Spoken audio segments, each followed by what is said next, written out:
अध्याय 880। एक बार शिक्षक हमेशा शिक्षक।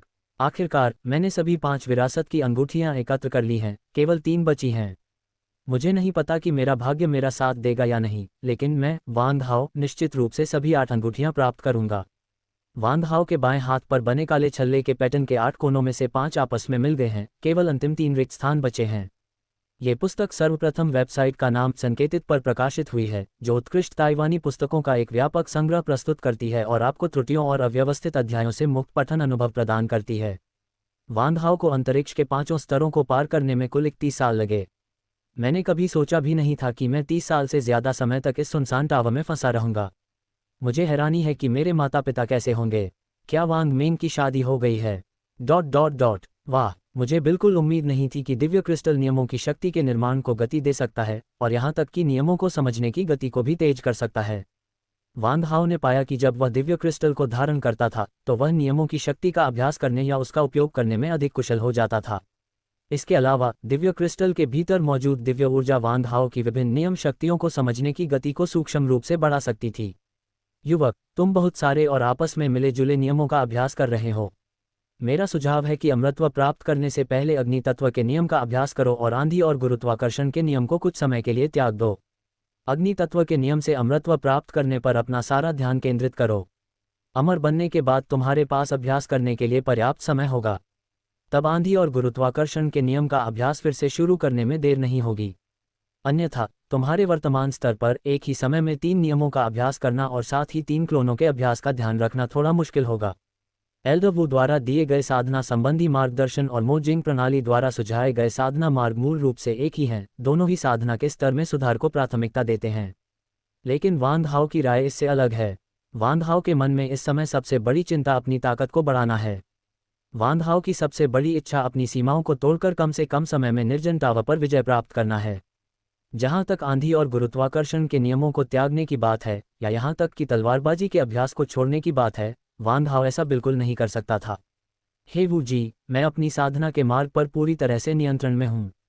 आपका मार्गदर्शन उत्कृष्ट है और इस समय मेरे लिए सबसे उपयुक्त है। लेकिन मैं भी एक इंसान हूँ जो अनाज खाता है और जिसके अंदर भावनाएं और इच्छाएं होती हैं। इतने लंबे समय तक घर से दूर रहने के बाद मैं जल्द से जल्द अपने परिवार के पास लौटना चाहता हूँ। कृपया अपने शिष्य को क्षमा करें जिसने आपके साधना मार्गदर्शन का पालन नहीं किया। शक्ति, मुझे इस निर्जन टावर की परीक्षा पूरी करने के लिए कम से कम समय में अपनी अधिकतम शक्ति प्राप्त करनी होगी। अग्नि तत्व में विशेषज्ञता रखने वाले अन्य साधना मार्गों को छोड़ने की बात हो तो मैं पृथ्वी पर लौटने के बाद ऐसा कर सकता हूँ। वांग हाओ अपने लक्ष्य को हासिल करने के लिए दृढ़ संकल्पित था और एल्डर वू ने उसकी आलोचना नहीं की बल्कि उसके फैसले का पूरी तरह से समर्थन किया। ना समझ बच्चे।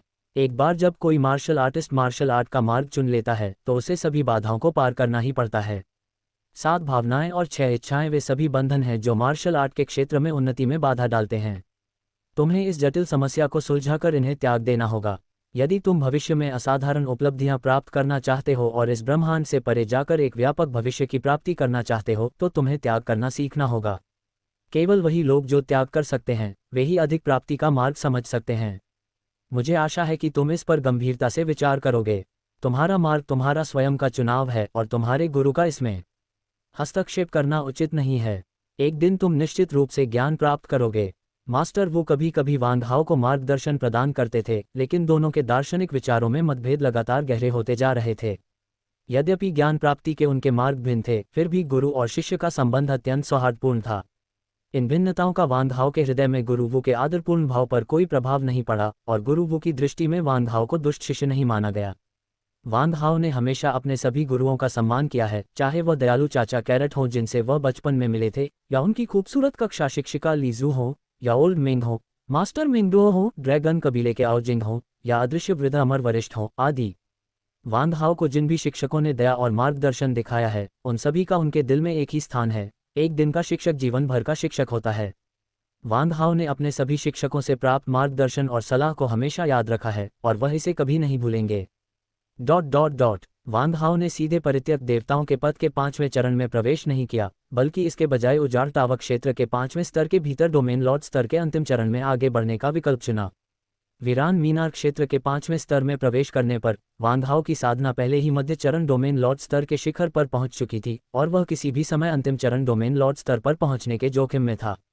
ट्विस्टेड ट्री स्पिरिट के साथ अपनी लड़ाई के दौरान वांग हाओ ने स्पष्ट रूप से उन संकेतों को महसूस किया कि उसकी साधना का स्तर चरम सीमा तक पहुंचने वाला है। लगातार 3 दिनों के विश्राम के बाद वांग हाओ ने अपनी साधना को उसकी चरम अवस्था में पुनः स्थापित कर लिया। इस समय दिव्य क्रिस्टल वांग हाओ के शरीर को घेरे हुए थे। वांग हाओ की साधना के स्तर और शारीरिक बनावट के कारण वह दिव्य क्रिस्टल के भीतर की दिव्य ऊर्जा को अवशोषित या परिष्कृत नहीं कर सकता था, लेकिन वह दिव्य क्रिस्टल के भीतर मौजूद दिव्य सरणी के माध्यम से आसपास के सार्वभौमिक नियमों को प्रभावित कर सकता था, जिससे वांग हाओ के लिए सार्वभौमिक नियमों को समझना आसान हो जाता था। खेती की गति में भी काफ़ी वृद्धि हुई है। डोमेन लॉर्ड स्तर के अंतिम चरण में पहुंचने पर शासन क्षेत्र में एक छोटा सा बदलाव आता है। पहले शासन क्षेत्र केवल सार्वभौमिक नियमों की सतही समझ तक सीमित था। डोमेन लॉर्ड स्तर के अंतिम चरण में व्यक्ति सार्वभौमिक नियमों के सार को समझ सकता है। एक बार जब कोई डोमेन लॉर्ड स्तर के शिखर को पार करके अमर स्तर पर पहुंच जाता है तो वह शासन क्षेत्र के मूल को समझ सकता है और यहां तक कि पूर्ण नियमों को समझकर अपने स्वयं के नियम भी बना सकता है। वर्तमान में वांग हाओ को अग्नि और वायु तत्वों के नियमों की सबसे मजबूत समझ है। वह लगभग सार्वभौमिक नियमों के सार को समझ चुका है, जबकि गुरुत्वाकर्षण का नियम उसके लिए कुछ हद तक असंतोषजनक है। ये तय हो गया है, हम डोमेन लॉर्ड स्तर के अंतिम चरण तक पहुंचने के लिए अग्नि और वायु तत्वों को मिलाकर शुरुआत करेंगे। हवा से प्रेरित होकर आग और भी तेज जल रही है। हवा के तत्व की सहायता से अग्नि तत्व के नियम और भी अधिक शक्ति को उजागर करेंगे और एक साधारण सम्लन से अग्नि बवंडर का निर्माण हो सकता है। हालांकि वांग हाओ अब केवल हवा और आग के बवंडर को मिलाने से संतुष्ट नहीं हैं, लेकिन पवन और अग्नि बवंडर पवन और अग्नि तत्वों का सबसे बुनियादी मिश्रण मात्र है, जो अप्रभावी और वास्तविक युद्ध में लगभग बेकार है। कोई भी इतना मूर्ख नहीं होगा कि स्थिर खड़ा होकर पवन और अग्नि बवंडर के आने का इंतजार करे। इसके अलावा पवन और अग्नि बवंडर की शक्ति पर्याप्त रूप से केंद्रित नहीं है और पवन और अग्नि तत्वों के नियमों का मिश्रण भी परिपूर्ण नहीं है। वांग हाओ को धीरे धीरे वायु और अग्नि तत्वों के मिश्रण की स्पष्ट समझ प्राप्त हो गई। उन्होंने वायु और अग्नि बवंडर को समझना और उसमें सुधार करना जारी रखा और अपनी नई अंतर्दृष्टि को उसमें शामिल किया। वांग हाओ ने हवा और आग के तत्वों को मिलाकर बवंडर बनाने के अलावा हवा और आग के तत्वों को अन्य रूपों में भी संघनित करने का प्रयास किया। उदाहरण के लिए हवा और आग के भंवर, हवा और आग के अग्नि बाण, हवा और आग के भाले, हवा और आग की तलवारें। संरचना जितनी जटिल होगी, हवा और आग के तत्वों के लिए उस पर काबू पाना उतना ही मुश्किल होगा। वांग हाओ इस तरह के एकीकरण का भरपूर आनंद ले रहे हैं। हम लगातार सुधार करते रहते हैं, अनुभवों से सीखते हैं और इन प्रयासों से प्रेरणा और अंतर्दृष्टि प्राप्त करते हैं। ये पता चला है कि अग्नि और वायु तत्वों का पूर्ण संतुलन होने पर उनका समलन शक्ति में वृद्धि नहीं करता है। अग्नि और वायु तत्वों का 6:4 अनुपात में समलन तत्वों के समान रूप से वितरित होने की तुलना में 7.1 गुना अधिक शक्तिशाली होता है। विलय के अलावा वायु और अग्नि के तत्वों को कलात्मक कल्पना के साथ समाहित किया जा सकता है और यहाँ तक कि तलवार तकनीकों के साथ भी जोड़ा जा सकता है। इससे मेरी शैटिंग स्टार स्वॉर्ड टेक्निक की शक्ति और भी बढ़ जाएगी। 0 हाई जी स्टॉप अध्याय 883 स्टार ब्लेड तकनीक को चकनाचूर करना, स्तर 881। वांग हाओ की शटरिंग स्टार ब्लेड तकनीक हमेशा दूसरे स्तर तक पहुंचती रही है, लेकिन वह तीसरे स्तर में प्रवेश करने में विफल रहा है। दूसरे स्तर की शुरुआत का स्तर, जिसमें 10,000 लोगों से लड़ना होता था, इतना ऊंचा था कि वांग हाओ ने अपनी तलवारबाजी को जितना ऊंचे स्तर तक बढ़ाया, उतना ही उसे लगा कि वह इस काम के लिए सक्षम नहीं है। वायु और अग्नि तत्वों के संयोजन के माध्यम से वांग हाओ ने शटरिंग स्टार ब्लेड तकनीक के तीसरे स्तर को समझ लिया। ये है फ्यूजन। शटरिंग स्टार ब्लेड तकनीक का तीसरा स्तर 10,000 दुश्मनों को हराने के बाद उत्पन्न ब्लेड की गति को एक बिंदु में विलीन करना है। 100 कट मिलकर एक हो जाते हैं, 10,000 कट मिलकर एक हो जाते हैं, 10 लाख कट मिलकर एक हो जाते हैं, और यहाँ तक कि अनंत संख्या में कट भी मिलकर एक हो जाते हैं। सभी तलवारों को एकजुट करके और उनकी सारी शक्ति को एक ही ब्लेड में, या यहाँ तक कि ब्लेड के एक ही बिंदु पर केंद्रित करके, जो शक्ति उत्पन्न होती है वह एक ही प्रहार में ब्रह्मांड को चकनाचूर कर सकती है और तारों को नष्ट कर सकती है। एक बार जब ये तीसरा स्तर प्राप्त हो जाएगा तो वांग हाओ के प्रहार की शक्ति तारों को चकनाचूर करने के लिए पर्याप्त होगी। एक ही बार से वह किसी ग्रह को चकनाचूर कर सकता था। बेशक वांग हाओ के तलवारबाजी के वर्तमान स्तर को देखते हुए केवल तलवारबाजी का उपयोग करके एक ही प्रहार में तारों को चकनाचूर करना उसके लिए असंभव होगा। ब्रह्मांडीय नियमों की शक्ति को समाहित करने वाला ये प्रहार तारों को चकनाचूर करना बहुत आसान बना देगा। एक ही झटके में सौरमंडल या यहाँ तक कि आकाशगंगा को भी अलग करना असंभव नहीं है। मानवीय शक्ति कभी कभी सीमित होती है, लेकिन यूसी के नियम अनंत हैं। सीमित मानवीय शक्ति के साथ मनुष्य नियमों की असीम शक्ति का उपयोग करके कई अविश्वसनीय चमत्कार कर सकते हैं, ठीक देवताओं की तरह। वायु और अग्नि तत्वों का संगम तो बस शुरुआत है। शैटर्ड स्टार ब्लेड तकनीक का तीसरा स्तर केवल सभी ब्लेडों को एकजुट करने के बारे में नहीं है, इसमें सार्वभौमिक नियमों की शक्ति को भी शामिल किया जाना चाहिए। अन्यथा ये प्रहार साधारण और महत्वहीन से अधिक कुछ नहीं होगा। और मेरे लिए अभी शटरिंग स्टार ब्लेड तकनीक हवा और अग्नि तत्वों के साथ संयोजन में सबसे उपयुक्त है। वायु तत्व तलवार के वार की गति को बढ़ा देता है, जिससे प्रत्येक वार ब्रह्मांड की आंधी की तरह भयंकर और तीक्ष्ण, बिजली की तरह तेज और यहाँ तक कि प्रकाश की गति को भी पार करने में सक्षम हो जाता है। अग्नि तत्व तलवार तकनीक की शक्ति और विस्फोटक क्षमता को बढ़ाता है, जिससे प्रत्येक प्रहार की शक्ति अविश्वसनीय स्तर तक पहुँच जाती है। अग्नि तत्व के नियमों की अनंत क्षमता तलवार तकनीक की शक्ति को बढ़ाने वाली प्रेरक शक्ति के रूप में कार्य करती है, जिससे इस चकनाचूर तारा तलवार तकनीक की क्षमता अनंत रूप से बढ़ जाती है। वांग हाओ लंबे समय से शटरिंग स्टार ब्लेड तकनीक के दूसरे स्तर पर अटका हुआ था, लेकिन अब अचानक उसे यह समझ आ गया और वह तीसरे स्तर में प्रवेश कर गया। अपने मन में आए विचारों का अनुसरण करते हुए वांग हाओ ने शटरिंग स्टार ब्लेड तकनीक का बार बार अभ्यास किया और लगातार ब्लेड तकनीक में वायु और अग्नि तत्वों को एकीकृत करने का प्रयास किया। 3 महीने के निरंतर प्रयासों के बाद वांग हाओ अंततः हवा और आग के तत्वों को शटरिंग स्टार ब्लेड तकनीक में एकीकृत करने में सक्षम हो गया। इससे प्रत्येक प्रहार में वायु और अग्नि के तत्वों को ब्लेड की आभा में समाहित करने की अनुमति मिलती है। इससे हमले को डोमेन लॉर्ड स्तर के शुरुआती चरण के नियमों को मुश्किल से तोड़ने की अनुमति मिली। फिर भी अच्छा नहीं, इस हमले की ताकत मेरी उम्मीद से कहीं कम है। इसके अलावा मिश्रित वायु और अग्नि तत्वों में भेदन शक्ति की कमी है। अगर ये थिक अर्थ डोमेन जैसे नियम आधारित डोमेन से टकराता है जिसमें उत्तम सुरक्षा है, तो ये हमला पूरी तरह से बेकार हो जाएगा। इसकी शक्ति तो वायु और अग्नि के बवंडर के बराबर भी नहीं है। 3 महीने के कठिन प्रशिक्षण के बाद वांग हाओ ने हवा और आग के तत्वों को मिलाकर शटरिंग स्टार ब्लेड तकनीक विकसित की, लेकिन वह अभी भी इस प्रहार की शक्ति से पूरी तरह संतुष्ट नहीं था। इसलिए इस प्रारंभिक एकीकरण के आधार पर वांग हाओ ने लगातार सुधार करने और बार बार प्रयास करने का सिलसिला जारी रखा। अंततः 6 महीने बाद वांग हाओ ने अपनी तलवार चलाई और तलवार की ऊर्जा से हवा और आग का एक बवंडर उत्पन्न हो गया। शैटर्ड स्टार ब्लेड तकनीक का उपयोग करके निष्पादित पवन और अग्नि बवंडर केवल पवन और अग्नि बवंडर के निष्पादन से भी अधिक शक्तिशाली होता है। इसके अलावा ब्लेड इंटेंट के साथ एकीकृत होने के बाद ये पवन और अग्नि बवंडर न केवल अधिक शक्तिशाली और विनाशकारी हो जाता है, बल्कि इसे 1 वर्ष से अधिक समय तक नियंत्रित भी किया जा सकता है। फिर भी वांग हाओ इस हमले से संतुष्ट नहीं थे। यद्यपि इस प्रहार से हवा और आग का बवंडर उत्पन्न हो सकता है, लेकिन ये बवंडर बहुत बड़ा है और फिर भी यह हवा और आग के सभी तत्वों की शक्ति को एक बिंदु पर केंद्रित नहीं कर सकता। हवा और आग के तत्वों की शक्ति को संकुचित करना होगा ताकि इस प्रहार की शक्ति को एक छोटे से क्षेत्र तक सीमित किया जा सके। वांग हाओ के मन में अग्नि बवंडर की शक्ति सीमित थी। यदि इसके आकार को लगातार संकुचित करके अनंत रूप से छोटा किया जा सकता है, तो इस प्रहार की शक्ति को भी अनंत रूप से बढ़ाया जा सकता है। हालांकि नियमों की शक्ति को संकुचित करना किसी डोमेन लॉर्ड स्तर के प्राणी के बस की बात नहीं है। सामान्यतः केवल वे अमर प्राणी ही नियमों की शक्ति को संकुचित कर सकते हैं जिन्हें ब्रह्मांडीय नियमों की गहरी समझ हो। डोमेन लॉर्ड स्तर ने नियमों की शक्ति को संकुचित करने का प्रयास किया और वांग हाओ संभवतः पूरे अल्फा ब्रह्मांड में ऐसा करने वाला पहला व्यक्ति है। इस हमले से उत्पन्न हवा और आग के बवंडर को हम कैसे संकुचित कर सकते हैं? वांग हाओ गति के बारे में सोच रहा था। आग का बवंडर जितनी तेजी से घूमेगा उसका व्यास उतना ही छोटा होगा। आग के बवंडर की गति को नियंत्रित करना कोई आसान काम नहीं है। लगभग आधे साल के शोध के बाद वांग हाओ ने आखिरकार इस तकनीक में महारत हासिल कर ली। आग के बवंडर का एक संक्षिप्त संस्करण सामने आया। एक ही वार में वांग हाओ ने हवा और आग का एक बवंडर खड़ा कर दिया, जो अपनी चरम सीमा तक संकुचित होकर लगभग प्रकाश की एक पतली तलवार की तरह आकाश को चीरता हुआ आगे बढ़ा। जहां भी यह गुजरा, स्थानिक अवरोध टूट गए, जिससे भारी मात्रा में ब्रह्मांडीय आंधी और अंधकार ऊर्जा का प्रवाह हुआ। इस हमले की ताकत मेरी उम्मीदों पर खरी नहीं उतरती। ये किसी सामान्य डोमेन लॉर्ड के डोमेन के मध्य से अंतिम चरण को भेदने के लिए तो काफ़ी होनी चाहिए, लेकिन थिक अर्थ डोमेन जैसे परिपूर्ण डोमेन को भेदने के लिए यह बिल्कुल भी पर्याप्त नहीं है। इसके बाद वांग हाओ ने हवा और आग के तत्वों को लगातार एकीकृत करने का प्रयास किया ताकि हवा और आग के बवंडर से बनी ब्लेड लाइट को और भी अधिक शक्तिशाली बनाया जा सके। इसी दौरान वांग हाओ भी अपनी तलवारबाजी की तकनीकों को लगातार समायोजित करता रहा और एक ही प्रहार में अधिक तलवारबाजी कौशल को एकीकृत करने का प्रयास करता रहा।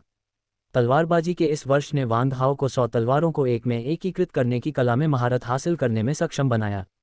हालांकि ये तो केवल तलवारबाजी की तकनीकों का मिश्रण मात्र है। वांग हाओ फिलहाल तलवारबाजी को वायु और अग्नि तत्वों के साथ संयोजित करने में असमर्थ है। जैसे ही वांग हाओ लगन से तलवारबाजी का अभ्यास कर रहा था, उसने महसूस किया कि उसकी साधना में आ रही बाधा धीरे धीरे टूट गई है और उसके मन में स्वाभाविक सफलता का एहसास हुआ। क्या वह डोमेन लॉर्ड स्तर के अंतिम चरण में पहुंचने ही वाला है? वांग हाओ ने तुरंत तलवारबाजी का अभ्यास बंद कर दिया, अपने पैर मुड़े और ध्यान की अवस्था में प्रवेश कर गए, जल्दी से सभी विचलित करने वाले विचारों को दूर कर निस्वार्थता की अवस्था में पहुंच गए। जैसे ही ये तकनीक सक्रिय हुई, वांग हाओ के पूरे शरीर पर अनगिनत ऊर्जा भंवर दिखाई दिए और उसके सिर के ऊपर 10 लाख किलोमीटर से अधिक व्यास का एक विशाल छेद बन गया। अनंत सार्वभौमिक मुक्त ऊर्जा और शून्य ऊर्जा दोनों इस विशाल ऊर्जा छिद्र के माध्यम से वांग हाओ के शरीर में प्रवेश कर गईं। वांग हाओ से 100 मीटर के दायरे में ब्रह्मांडीय ऊर्जा का घनत्व अविश्वसनीय था। ये बात तो अविश्वसनीय थी कि वांग हाओ का आंतरिक दांतियान मात्र एक सांस में ही खाली अवस्था से पल भर में भर सकता था। हालांकि इस समय वांग हाओ, जो एक अभूतपूर्व अवस्था में है, ब्रह्मांडीय ऊर्जा को अवशोषित करने की गति और क्षमता को पारंपरिक तरीके से नहीं माप सकते हैं। ब्रह्मांडीय ऊर्जा का एक छोटा सा हिस्सा शरीर की सभी कोशिकाओं को शुद्ध करने में उपयोग किया जाता है, जिससे भौतिक शरीर अधिक ब्रह्मांडीय ऊर्जा को ग्रहण करने के लिए यथासंभव तेजी से विकसित हो सके। ब्रह्मांडीय ऊर्जा का अधिकांश भाग शरीर के डांटियन निचले पेट द्वारा अवशोषित कर लिया जाता है ताकि उसके स्थान का विस्तार हो सके। डांटियन जगत के विस्तार में अविश्वसनीय क्षमता है, जो असीम ब्रह्मांडीय ऊर्जा को समाहित करने में सक्षम प्रतीत होती है। स्टॉप अध्याय 882 डोमेन लॉर्ड स्तर के अंतिम चरण में उन्नति। ये पूरी प्रक्रिया 3 दिन और 3 रातों तक चली। वांग हाओ की दांतियान दुनिया में एक जबरदस्त बदलाव आया है। डांटियन जगत के भीतर, निहारिका के केंद्र के बाहर, एक अनंत विशाल अंतरिक्ष में अनगिनत आदिम बल तारे, आकाश को सुशोभित करने वाले अनगिनत तारों की तरह एक नवजात तारामंडल के समान दिखते हैं। ये फोस्कोर निहारिका के केंद्र के चारों ओर घूमते हैं, ठीक उसी तरह जैसे वास्तविक ब्रह्मांड में एक तारामंडल का जन्म होता है। इसके अतिरिक्त वांग हाओ की दांतियान दुनिया विशाल मात्रा में ब्रह्मांडीय ऊर्जा और शून्य ऊर्जा से भरी हुई है। इन ऊर्जाओं के आदिम बल तारों के साथ संयोजन के बाद उसकी दांतियान में स्थित आदिम बल तारा कोर लगातार अपनी कक्षाएं बदलने लगते हैं। ठीक वास्तविक ब्रह्मांड की तरह तारे आपस में टकराते हैं और एक दूसरे को निगल जाते हैं, जिससे वे लगातार मजबूत होते जाते हैं। छोटे तारे लगातार गायब होते जा रहे हैं, जबकि बड़े तारे और भी बड़े होते जा रहे हैं। इस बिंदु पर मुझे उम्मीद है कि पाठक ताइवान की बेहतरीन किताबें पढ़ने के बेहद सुविधाजनक तरीके के लिए हमारे डोमेन नाम को याद रखेंगे। धीरे धीरे अपेक्षाकृत स्वतंत्र तारामंडल बने, जिनमें से प्रत्येक का अपना केंद्र था, बिल्कुल हमारे सौर मंडल की तरह। पूरी उन्नति प्रक्रिया लगभग 6 महीने तक चली। प्रक्रिया समाप्त होने पर वांग हाओ ने सफलतापूर्वक डोमेन लॉर्ड स्तर के अंतिम चरण में प्रवेश कर लिया। उसके दांतियान के भीतर की दुनिया लगभग 10,000 गुना फैल गई और तारामंडल आकार लेने लगा, जो वास्तविक ब्रह्मांड में सबसे छोटे तारामंडल जैसा दिखता था, एक सचमुच शानदार दृश्य। इसके अलावा एजियो ड्रैगन स्पेस का विस्तार हजारों गुना हो चुका है और एजियो ड्रैगन द्वीप का क्षेत्रफल लाखों वर्ग किलोमीटर तक फैल गया है। एजियो ड्रैगन तलवार की धार भी 100,000 मीटर से अधिक लंबी है, लेकिन तलवार की नोक अभी तक कहीं दिखाई नहीं दे रही है। इनमें से आंतरिक जगत एक स्थानिक क्रिस्टल दीवार प्रणाली में और अधिक विकसित हो गया है, जिससे आंतरिक जगत असाधारण रूप से ठोस हो गया है और शत्रुओं द्वारा आंतरिक जगत में लगाए गए कुछ शक्तिशाली शासन बलों के क्षरण का प्रतिरोध करने में सक्षम है। गेल वर्ल्ड और फ्लेम वर्ल्ड ने विश्व शक्ति की एक बड़ी मात्रा को अवशोषित करने के बाद धीरे धीरे अपने स्वयं के विश्व कोर को संघनित किया, जो उनके संबंधित मौलिक शासन कोर के साथ विलय हो गए और धीरे धीरे अपनी शासन प्रणालियों के तहत मौलिक तलों का निर्माण करने की प्रवृत्ति दिखाए। एक बार जब मौलिक तल बन जाएंगे तो वांग हाओ की संबंधित मौलिक नियमों को समझने की गति में काफी वृद्धि होगी और वह शायद अपने आंतरिक जगत के लिए अद्वितीय मौलिक नियमों को भी समझने में सक्षम हो जाएगा, जिससे वह अपने आंतरिक जगत का सच्चा स्वामी बन जाएगा। अंततः मैं डोमेन लॉर्ड स्तर के अंतिम चरण तक पहुंच गया हूं।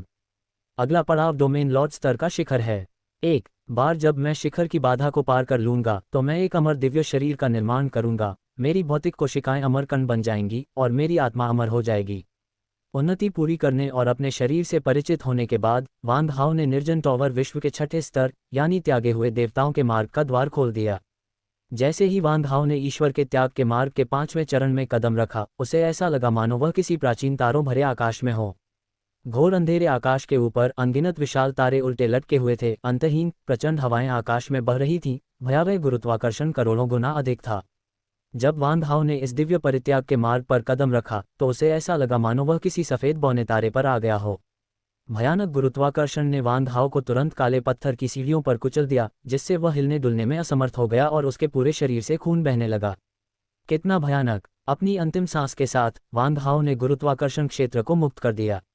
डोमेन लॉर्ड स्तर के अंतिम चरण में पहुंचने के बाद वान हाओ का गुरुत्वाकर्षण क्षेत्र 100,000 गुना अधिक गुरुत्वाकर्षण वाला एक स्वतंत्र क्षेत्र बना सकता है। गुरुत्वाकर्षण क्षेत्र में मौजूद सुरक्षा तंत्र करोड़ों गुना गुरुत्वाकर्षण के दबाव को मुश्किल से ही झेल पाता है। तभी वान हाओ को एहसास हुआ कि उसके आसपास का गुरुत्वाकर्षण उतना भयावह नहीं था और उसके शरीर के घावों से खून बहना बंद हो गया। उसके आंतरिक घाव भी तेजी से ठीक हो रहे थे। कुछ देर बाद वान हाओ जमीन से उठने में कामयाब हो गया और उसकी हड्डियां तुरंत चटकने की आवाज़ों के साथ टूट गईं। जिस क्षण वान हाओ ने त्याग के मार्ग के 5वें चरण में प्रवेश किया, उसके शरीर की सभी हड्डियां अपनी सीमा तक संकुचित हो गईं और कमजोर हिस्से पहले ही चकनाचूर हो चुके थे, जिसके परिणामस्वरूप विखंडित फ्रैक्चर हो गए। हालांकि वान हाओ की मजबूत मांसपेशियों के लगातार फड़कने से टूटे हुए हड्डी के टुकड़े जल्दी से अपनी मूल स्थिति में वापस आ गए और पूरी हड्डियों में बदल गए। यिनशा अस्थि पैटर्न के प्रभाव में ये टूटे हुए हड्डी के टुकड़े फिर से उगते और ठीक होते हैं, जिससे वे पहले से अधिक मजबूत और लचीले हो जाते हैं। बाल बच गए। परित्यक्त देवताओं का यह मार्ग और भी खतरनाक होता जा रहा है। 5वां चरण तो पहले से ही इतना भयानक है। 6ठे और 7वें चरण का क्या होगा? और सीलबंद 7वां चरण कितना भयानक होगा? वान हाओ के लिए अब इसकी कल्पना करना भी असहनीय हो गया था। सौभाग्य से मैं डोमेन लॉर्ड स्तर के अंतिम चरण में पहुंचने के बाद इस स्थान पर पहुंचा। अन्यथा मेरे मध्य स्तरीय डोमेन लॉर्ड साधना के साथ दिव्य परित्याग के पथ के इस 5वें चरण में प्रवेश करने का अर्थ होता कि मेरा शरीर पल भर में मांस के टुकड़े टुकड़े हो जाता। बचने का कोई मौका ही नहीं होता।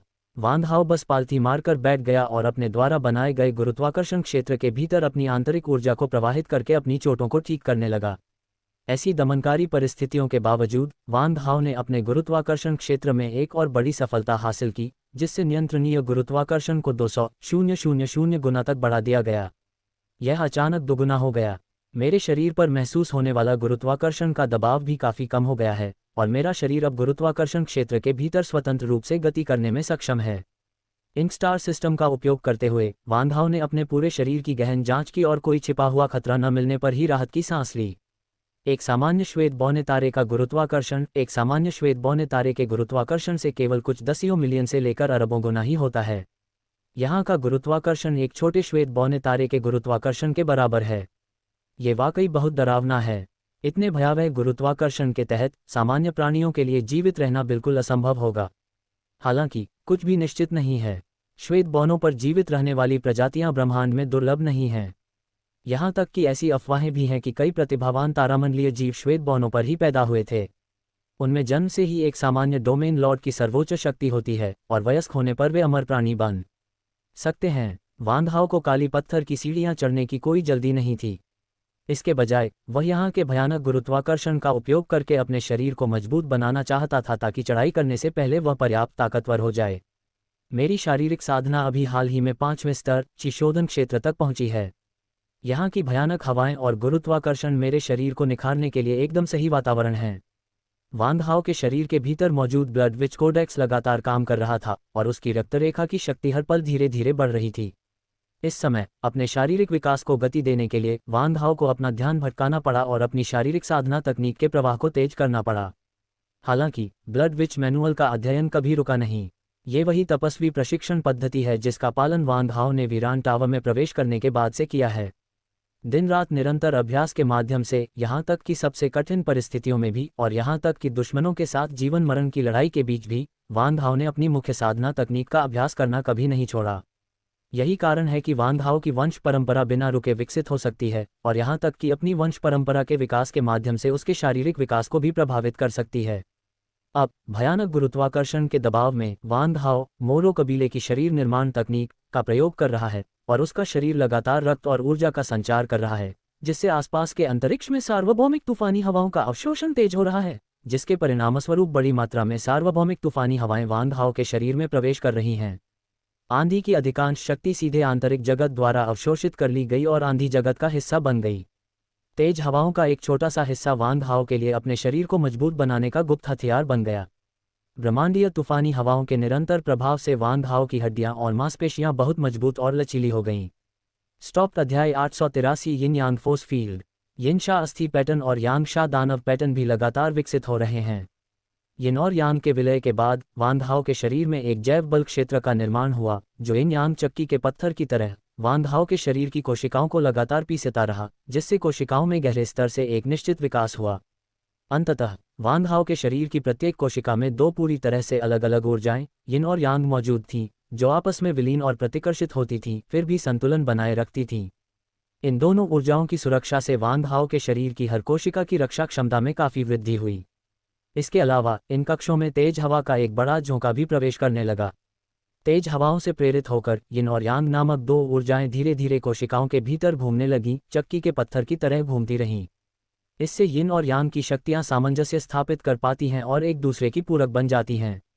वान हाओ को अपने शरीर के भीतर एक चमत्कारिक दृश्य घटित होते हुए स्पष्ट रूप से महसूस हुआ, एक ऐसा दृश्य जो आकाश और पृथ्वी को हिला देगा। हालांकि यह एहसास एक मृग तृष्णा जैसा था, जिसे वान हाओ बिल्कुल भी समझ नहीं पा रहा था। इसका कारण शायद ये हो सकता है कि वान हाओ का स्वयं का साधना स्तर और क्षेत्र उसे ब्रह्मांड में ऐसे सर्वोच्च प्राणी के रहस्यों को समझने से रोकते हैं। ये रहस्य सार्वभौमिक नियमों से उत्पन्न होता प्रतीत होता है, लेकिन ये सार्वभौमिक नियम नहीं है। यह विरोधाभासों में विद्यमान है, विरोधाभासों में सह अस्तित्व में है, और यहाँ तक कि विरोधाभासों में ही एकीकृत भी है, जिसने वान हाओ को हमेशा से ही उलझन में डाला है। 1 महीने बाद वान हाओ अचानक प्राप्त हुई इस ज्ञान की अवस्था से बाहर आ गया। इस दौरान ब्लड विच कोडेक्स और बॉडी कल्टीवेशन टेक्निक्स लगातार वान हाओ के शरीर में प्रवाहित हो रही थीं। जब वान हाओ को होश आया तो उसने अचानक पाया कि उसके शरीर की प्रत्येक कोशिका की सतह पर ऊर्जा के बुलबुलों की एक परत उभर आई है। इन ऊर्जा बुलबुलों के भीतर दो पूरी तरह से भिन्न ऊर्जाएं एक दूसरे के साथ घूम रही थीं, जिससे अंततः एक बहुत कमजोर बल क्षेत्र बन गया जो कोशिकाओं की रक्षा कर रहा था। ये बल क्षेत्र बहुत कमजोर है, लेकिन इसका प्रभाव धीरे धीरे बढ़ता जाता है।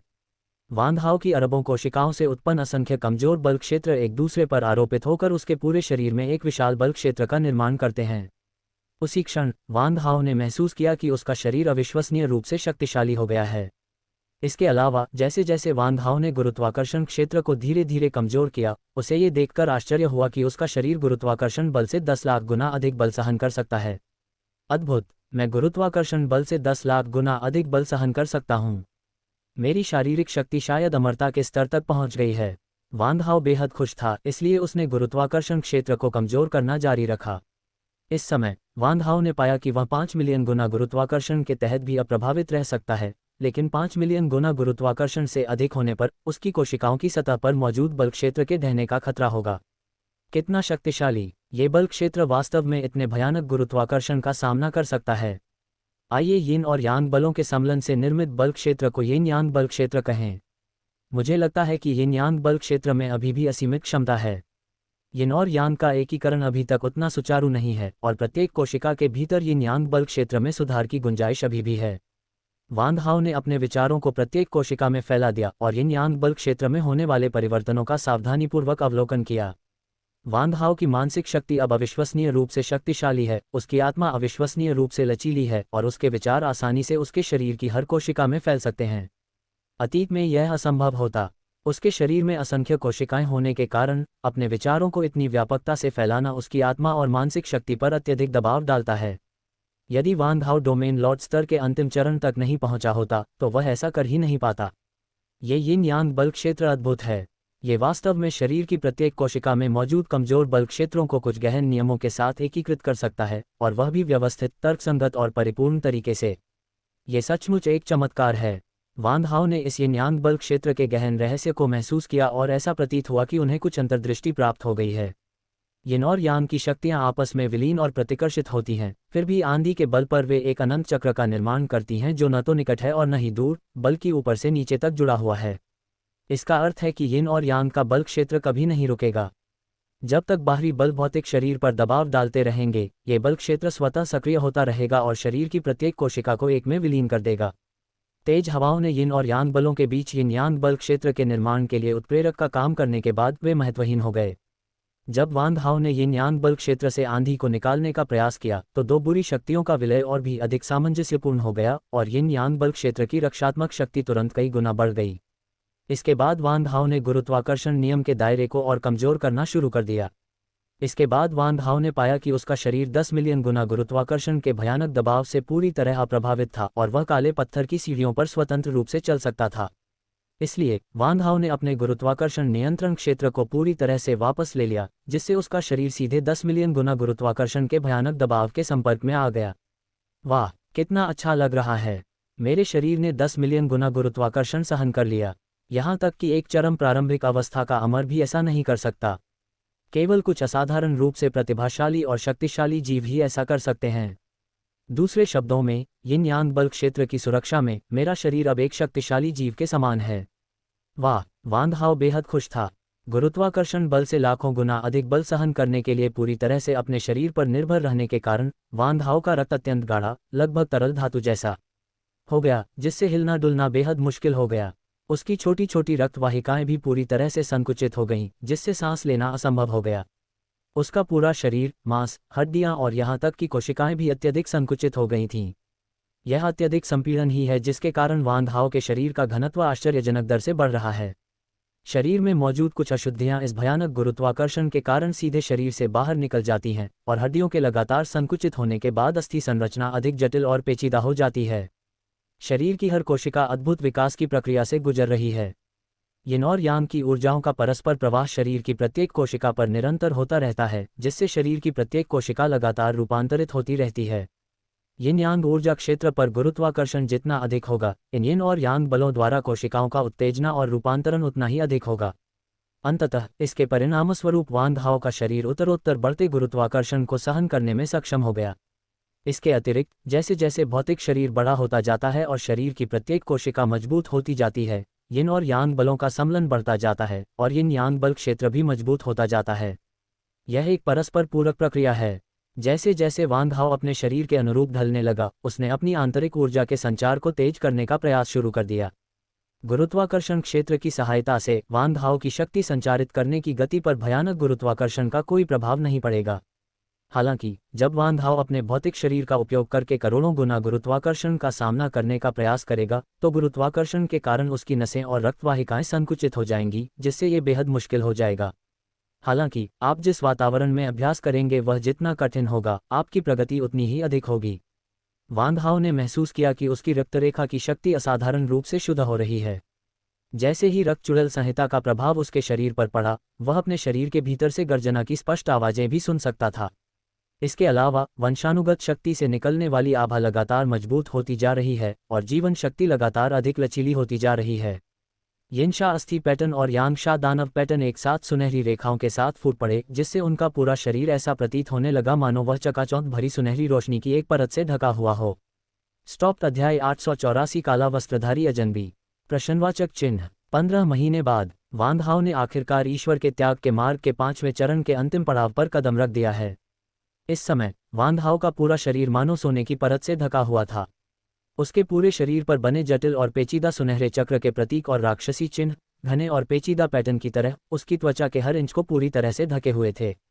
सबसे संपूर्ण और सबसे तेजी से अपडेट होने वाले उपन्यास को देखने के लिए कृपया खोजें। गड़गड़ाहट टिल्ड। वान हाओ के हर कदम के साथ पूरी जमीन जोर से हिल रही थी। कृपया ध्यान रखें कि ताइवान नोवेल नेटवर्क सबसे अच्छा अनुभव प्रदान करता है। TV.TW सबसे तेज चैप्टर अपडेट वाली एक बेहद शक्तिशाली वेबसाइट है। आसपास के अंतरिक्ष के गुरुत्वाकर्षण बल से 230 मिलियन गुना से भी अधिक के भयावह गुरुत्वाकर्षण के बावजूद वान हाओ ने केवल अपनी शारीरिक शक्ति के बल पर इसका सामना किया। हालांकि उनकी लंबाई केवल 1.8 मीटर थी, लेकिन उनकी उभरी हुई मांसपेशियां और उनके द्वारा बिखेरा गया आभामंडल उन्हें एक पहाड़ जैसा प्रतीत कराता था, इतना भारी कि सांस लेना भी मुश्किल हो जाता था। पिछले 1 साल में वान हाओ ने अपनी शारीरिक शक्ति के बल पर दिव्य त्याग के मार्ग के 5वें चरण तक पहुंच प्राप्त की है। उन्होंने न केवल डोमेन लॉर्ड स्तर के अंतिम चरण में अपनी साधना को स्थिर किया है, बल्कि अपने शरीर को बाहरी और आंतरिक रूप से अमर दिव्य शरीर के स्तर तक पहुंचा दिया है।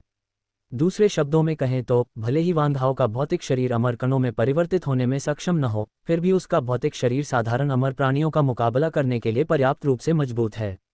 मनुष्यों में, यहाँ तक कि एक चरम अमर स्तर के विशेषज्ञ की शारीरिक शक्ति भी शायद वान हाओ जितनी अच्छी नहीं है।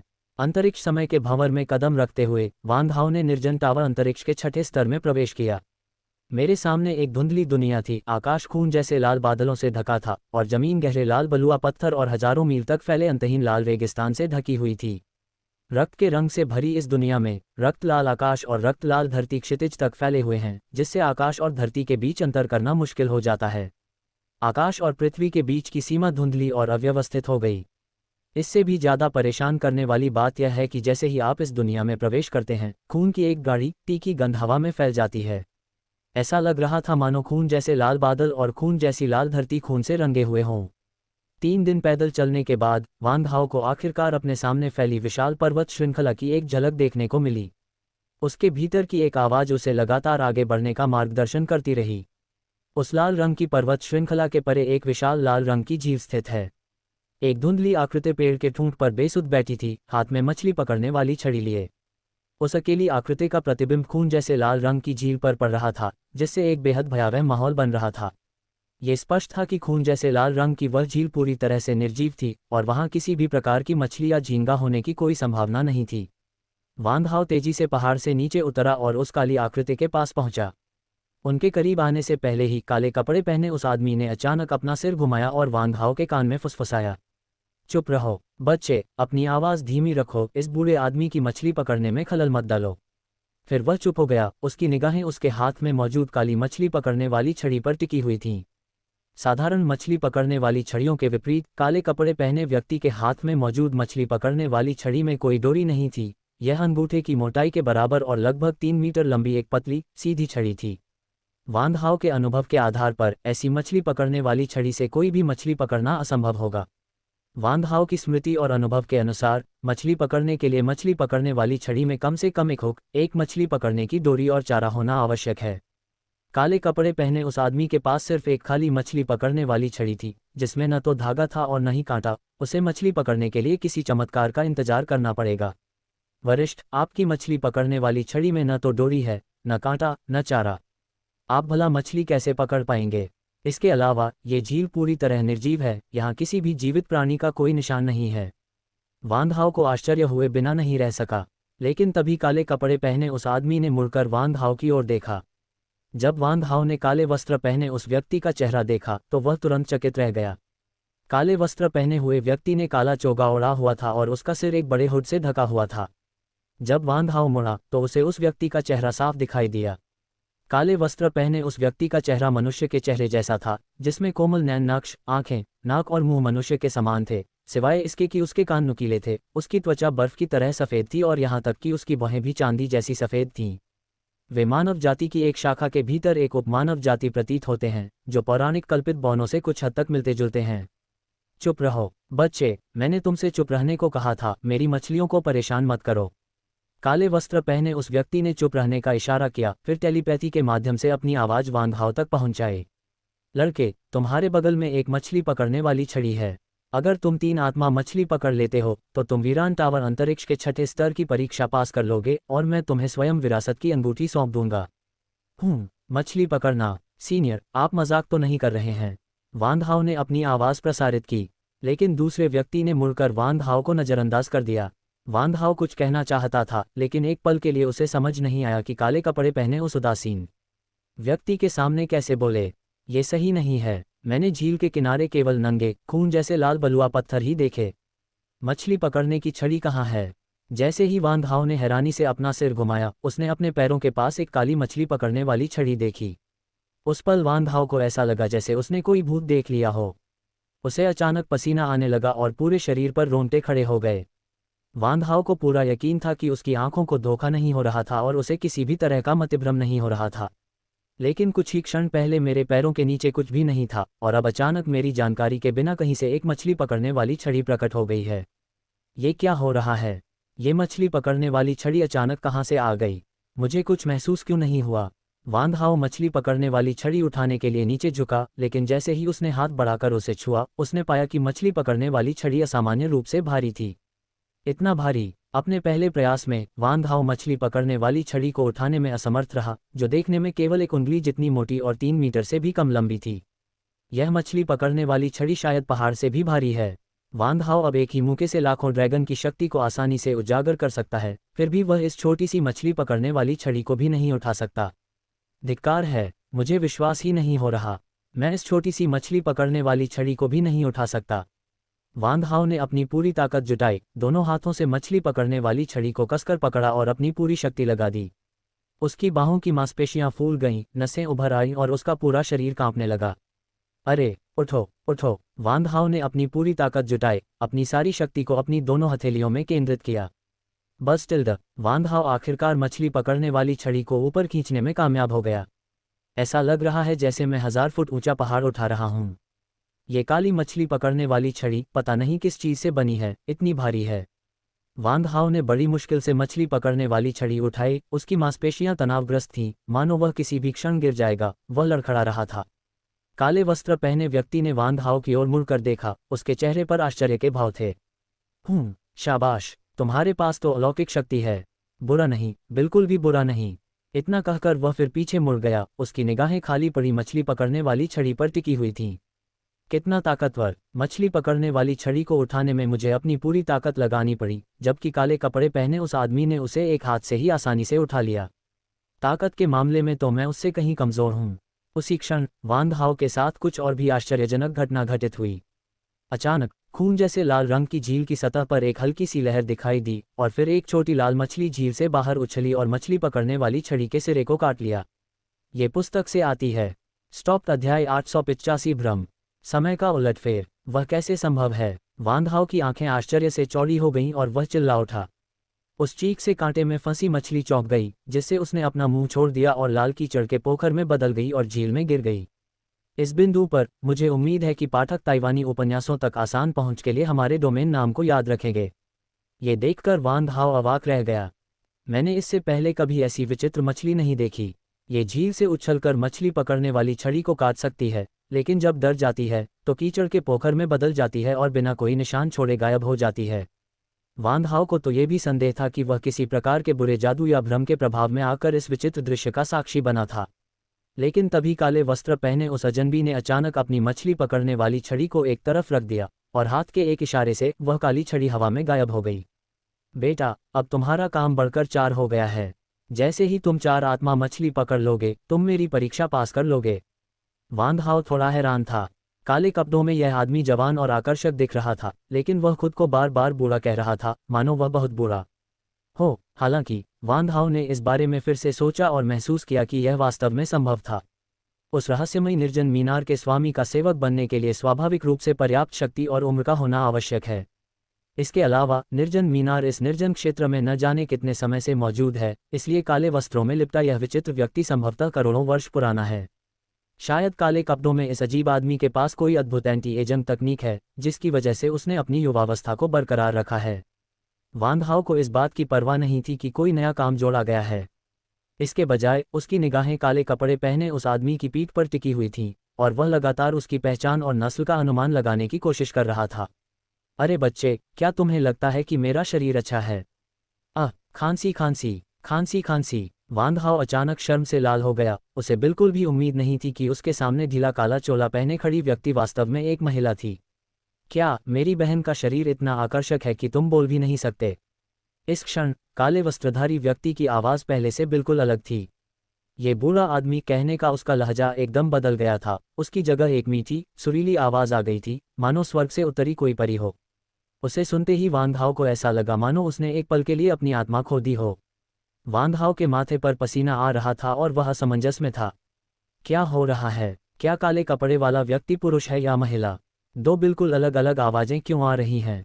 वांग हाओ अभी असमंजस में ही था कि काले वस्त्र पहने वह व्यक्ति बड़ी शान से उसकी ओर बढ़ा। उसके सुडौल सीने और आकर्षक कदकाठी ने उसके हर कदम को खिले हुए कमल के फूल जैसा बना दिया था। यहाँ तक कि उसका चौड़ा काला वस्त्र भी उसकी अद्वितीय सुंदरता को छुपा नहीं पा रहा था। इस समय वांग हाओ को पूरा यकीन था कि काले कपड़े पहने व्यक्ति एक महिला थी। हालांकि काले वस्त्रों से ढका हुआ वह व्यक्ति पूरी तरह से काले चोगे से ढका हुआ था, फिर भी वह अपने मोहक और आकर्षक व्यक्तित्व को छिपा नहीं सका। उस पल वांग हाओ को ऐसा लगा मानो समय थम गया हो। वह काले कपड़े पहनी महिला को बिना पलक झपकाए देखता रहा और उसके विचार भी मानो जम गए थे। अचानक हवा और बादल उठ खड़े हुए, रेत और पत्थर चारों ओर उड़ने लगे और ऐसा लगा मानो पूरी दुनिया एक भयानक रेत के तूफान में घिर गई हो। काले वस्त्र पहने महिला धीरे धीरे वांग हाओ की ओर बढ़ी, जबकि उसके पीछे एक भयानक लाल रेत का तूफान मानो दुनिया को नष्ट कर रहा हो, हजारों घोड़ों की तरह दौड़ता हुआ वांग हाओ की ओर बढ़ा। उसी क्षण वांग हाओ को अचानक महसूस हुआ कि कुछ गड़बड़ है। कुछ तो बहुत गलत हो रहा है। मेरे सामने की दुनिया में कुछ गड़बड़ है और काले कपड़े पहनी उस महिला में भी कुछ गड़बड़ है। मुझे दुनिया में जो कुछ भी दिखाई देता है वह सब गलत है। क्या हो रहा है? ये जगह आखिर कहाँ है? वांग हाओ को अचानक कुछ एहसास हुआ, मानो बिजली का झटका लगा हो। उसका पूरा शरीर कांप उठा और उसका दिमाग एकदम साफ हो गया। मेरी आंखों के सामने की दुनिया आखिरकार सामान्य हो गई है। वह झील अब भी उसी गहरे लाल रंग की थी। काले वस्त्र पहने एक अकेला आदमी किनारे पर एक पेड़ के ठूंठ पर बैठा था और बिना कांटे या चारे वाली मछली पकड़ने वाली छड़ी से मछली पकड़ रहा था। झील एकदम शांत थी, उसमें जीवन का कोई नामोनिशान नहीं था। वांग हाओ पहाड़ की चोटी पर ही खड़ा रहा और नीचे देखता रहा। ऐसा लग रहा था मानो वह कभी पहाड़ से नीचे उतरा ही न हो। आखिर हुआ क्या था? मुझे साफ याद है कि मैं पहाड़ से नीचे उतरा और उस काले कपड़े पहने आदमी से बातें की। फिर उस बूढ़े आदमी ने मुझे 3 मछलियां पकड़ने को कहा और फिर उसने संख्या बढ़ाकर 4 कर दी। फिर उस काले कपड़े पहने आदमी की आवाज़ एक औरत की आवाज़ में बदल गई। वांग हाओ की याददाश्त मिट नहीं पाई थी। अभी अभी का दृश्य इतना वास्तविक लग रहा था मानो वह अभी अभी उसके सामने ही घटित हुआ हो। लेकिन ऐसा लगता है कि जिस जगह मैं खड़ा हूँ वह बिल्कुल भी नहीं हिली है और मैं पहाड़ से नीचे भी नहीं उतरा हूँ। इसके केवल 2 ही स्पष्टीकरण हैं, या तो वांग हाओ मतिभ्रम का शिकार है, या तो अभी जो कुछ भी हुआ वह सब सच था, या वांग हाओ वास्तव में समय के हेरफेर का शिकार हुआ और उसे पहाड़ से नीचे उतरने से पहले के समय में वापस भेज दिया गया। कारण चाहे जो भी हो, वांग हाओ को इस छठे स्तर के सुनसान टावर के संरक्षक के प्रति अपार श्रद्धा का भाव था। चाहे वह भ्रम हो या समय में हेरफेर, ये सभी क्षमताएं बेहद भयावह हैं। आखिर चल क्या रहा है? क्या हम किसी भ्रम में जी रहे हैं? वांग हाओ ने खुद से यह सवाल पूछने से खुद को रोक नहीं पाया, लेकिन पहाड़ की चोटी पर उसके कदम थम गए। मेरे प्रिय शिष्य, ये दुनिया बहुत अजीब है। मुझे डर है कि तुम सिर्फ भ्रम में नहीं हो, नहीं यह समय को उल्टने की तकनीक का कमाल है। अभी अभी तुम न सिर्फ भ्रमित थे बल्कि मैं भी इसे समझ नहीं पाया। लगता है कि इस अंतरिक्ष का रक्षक बहुत शक्तिशाली है। तुम्हें सावधान रहना होगा। मैं तुमसे और कुछ नहीं कह सकता, कहीं ऐसा न हो कि वह शक्तिशाली प्राणी मेरे अस्तित्व को जान ले और अपनी उंगली के एक इशारे से मुझे नष्ट कर दे। मुझे कुछ समय के लिए खुद को अलग करना होगा, सब कुछ तुम पर निर्भर करता है। बूढ़े जादूगर के बोलने के बाद उसने अपनी आत्मा को फिर से सील कर दिया और दानव तलवार एक बार फिर शांत हो गई, मानो वह एक साधारण और ठंडी छोटी तलवार में बदल गई हो। मुझे पहाड़ से नीचे उतरना चाहिए या नहीं? वांग हाओ के सामने एक कठिन विकल्प था। लंबे आंतरिक संघर्ष के बाद वांग हाओ ने आखिरकार पहाड़ से नीचे उतरने का फैसला किया। अगर मैं मर भी जाऊं तो क्या हुआ? मुझे किसी चीज से डर नहीं लगता। हिम्मत जुटाकर वांग हाओ फिर से पहाड़ से नीचे उतर गया। जब वांग हाओ झील के किनारे पहुंचा तो उसने अपने आसपास के क्षेत्र पर विशेष ध्यान दिया और उसे वहां मछली पकड़ने की कोई छड़ी या ऐसी कोई चीज नहीं मिली। उसे थोड़ी राहत महसूस हुई और वह कुछ बोलने ही वाला था। अचानक काले वस्त्र पहने हुए व्यक्ति ने अपना सिर घुमाया और वांग हाओ से कहा, बेटा, मैं तुम्हारा कब से इंतजार कर रहा हूँ। जल्दी से अपने पैरों के पास पड़ी मछली पकड़ने वाली छड़ी उठाओ। अगर तुम 3 आत्मा मछली पकड़ लेते हो तो मैं तुम्हें परीक्षा उत्तीर्ण मान लूंगा और तुम्हें विरासत की अंगूठी सौंप दूंगा। काले वस्त्र पहने उस व्यक्ति की आवाज कर्कश और खुरदरी थी, जो स्पष्ट रूप से एक पुरुष की आवाज थी। हालांकि आवाज थोड़ी कर्कश थी, फिर भी वह बेहद आकर्षक और मोहक थी। अरे बिल्कुल नहीं, मेरे पैरों के नीचे मछली पकड़ने का कांटा हो सकता है। वांग हाओ को यकीन नहीं हो रहा था। उसके पैरों के नीचे कुछ भी नहीं था, ये कैसे हो सकता है? हालांकि जब वांग हाओ ने नीचे देखा तो उसने पाया कि वास्तव में उसके पैरों के नीचे एक और काली मछली पकड़ने वाली छड़ी थी। Boom tilde! अचानक वांग हाओ के रोंगटे खड़े हो गए और उसके शरीर में एक सिहरन सी दौड़ गई। वांग हाओ का चेहरा ऐसा लग रहा था मानो उसने कोई भूत देख लिया हो। अरे बाप रे, ये मछली पकड़ने वाली छड़ी अचानक मेरे पैरों के नीचे कैसे आ गई? मुझे तो कुछ भी असामान्य नहीं दिखा, न ही नियमों की शक्ति में कोई उतार चढ़ाव महसूस हुआ। ये मछली पकड़ने वाली छड़ी हवा से कैसे प्रकट हो सकती है? नवीनतम और संपूर्ण उपन्यास पढ़ने के लिए बाइडू पर सर्च खोजें। अध्याय 886 वास्तविक क्या है, नकली क्या है? Mobile reading. धिक्कार है, फिर से वही सब शुरू हो गया। क्या यह मतिभ्रम है? ये तो मतिभ्रम ही होगा। यह मछली पकड़ने वाली छड़ी नकली है।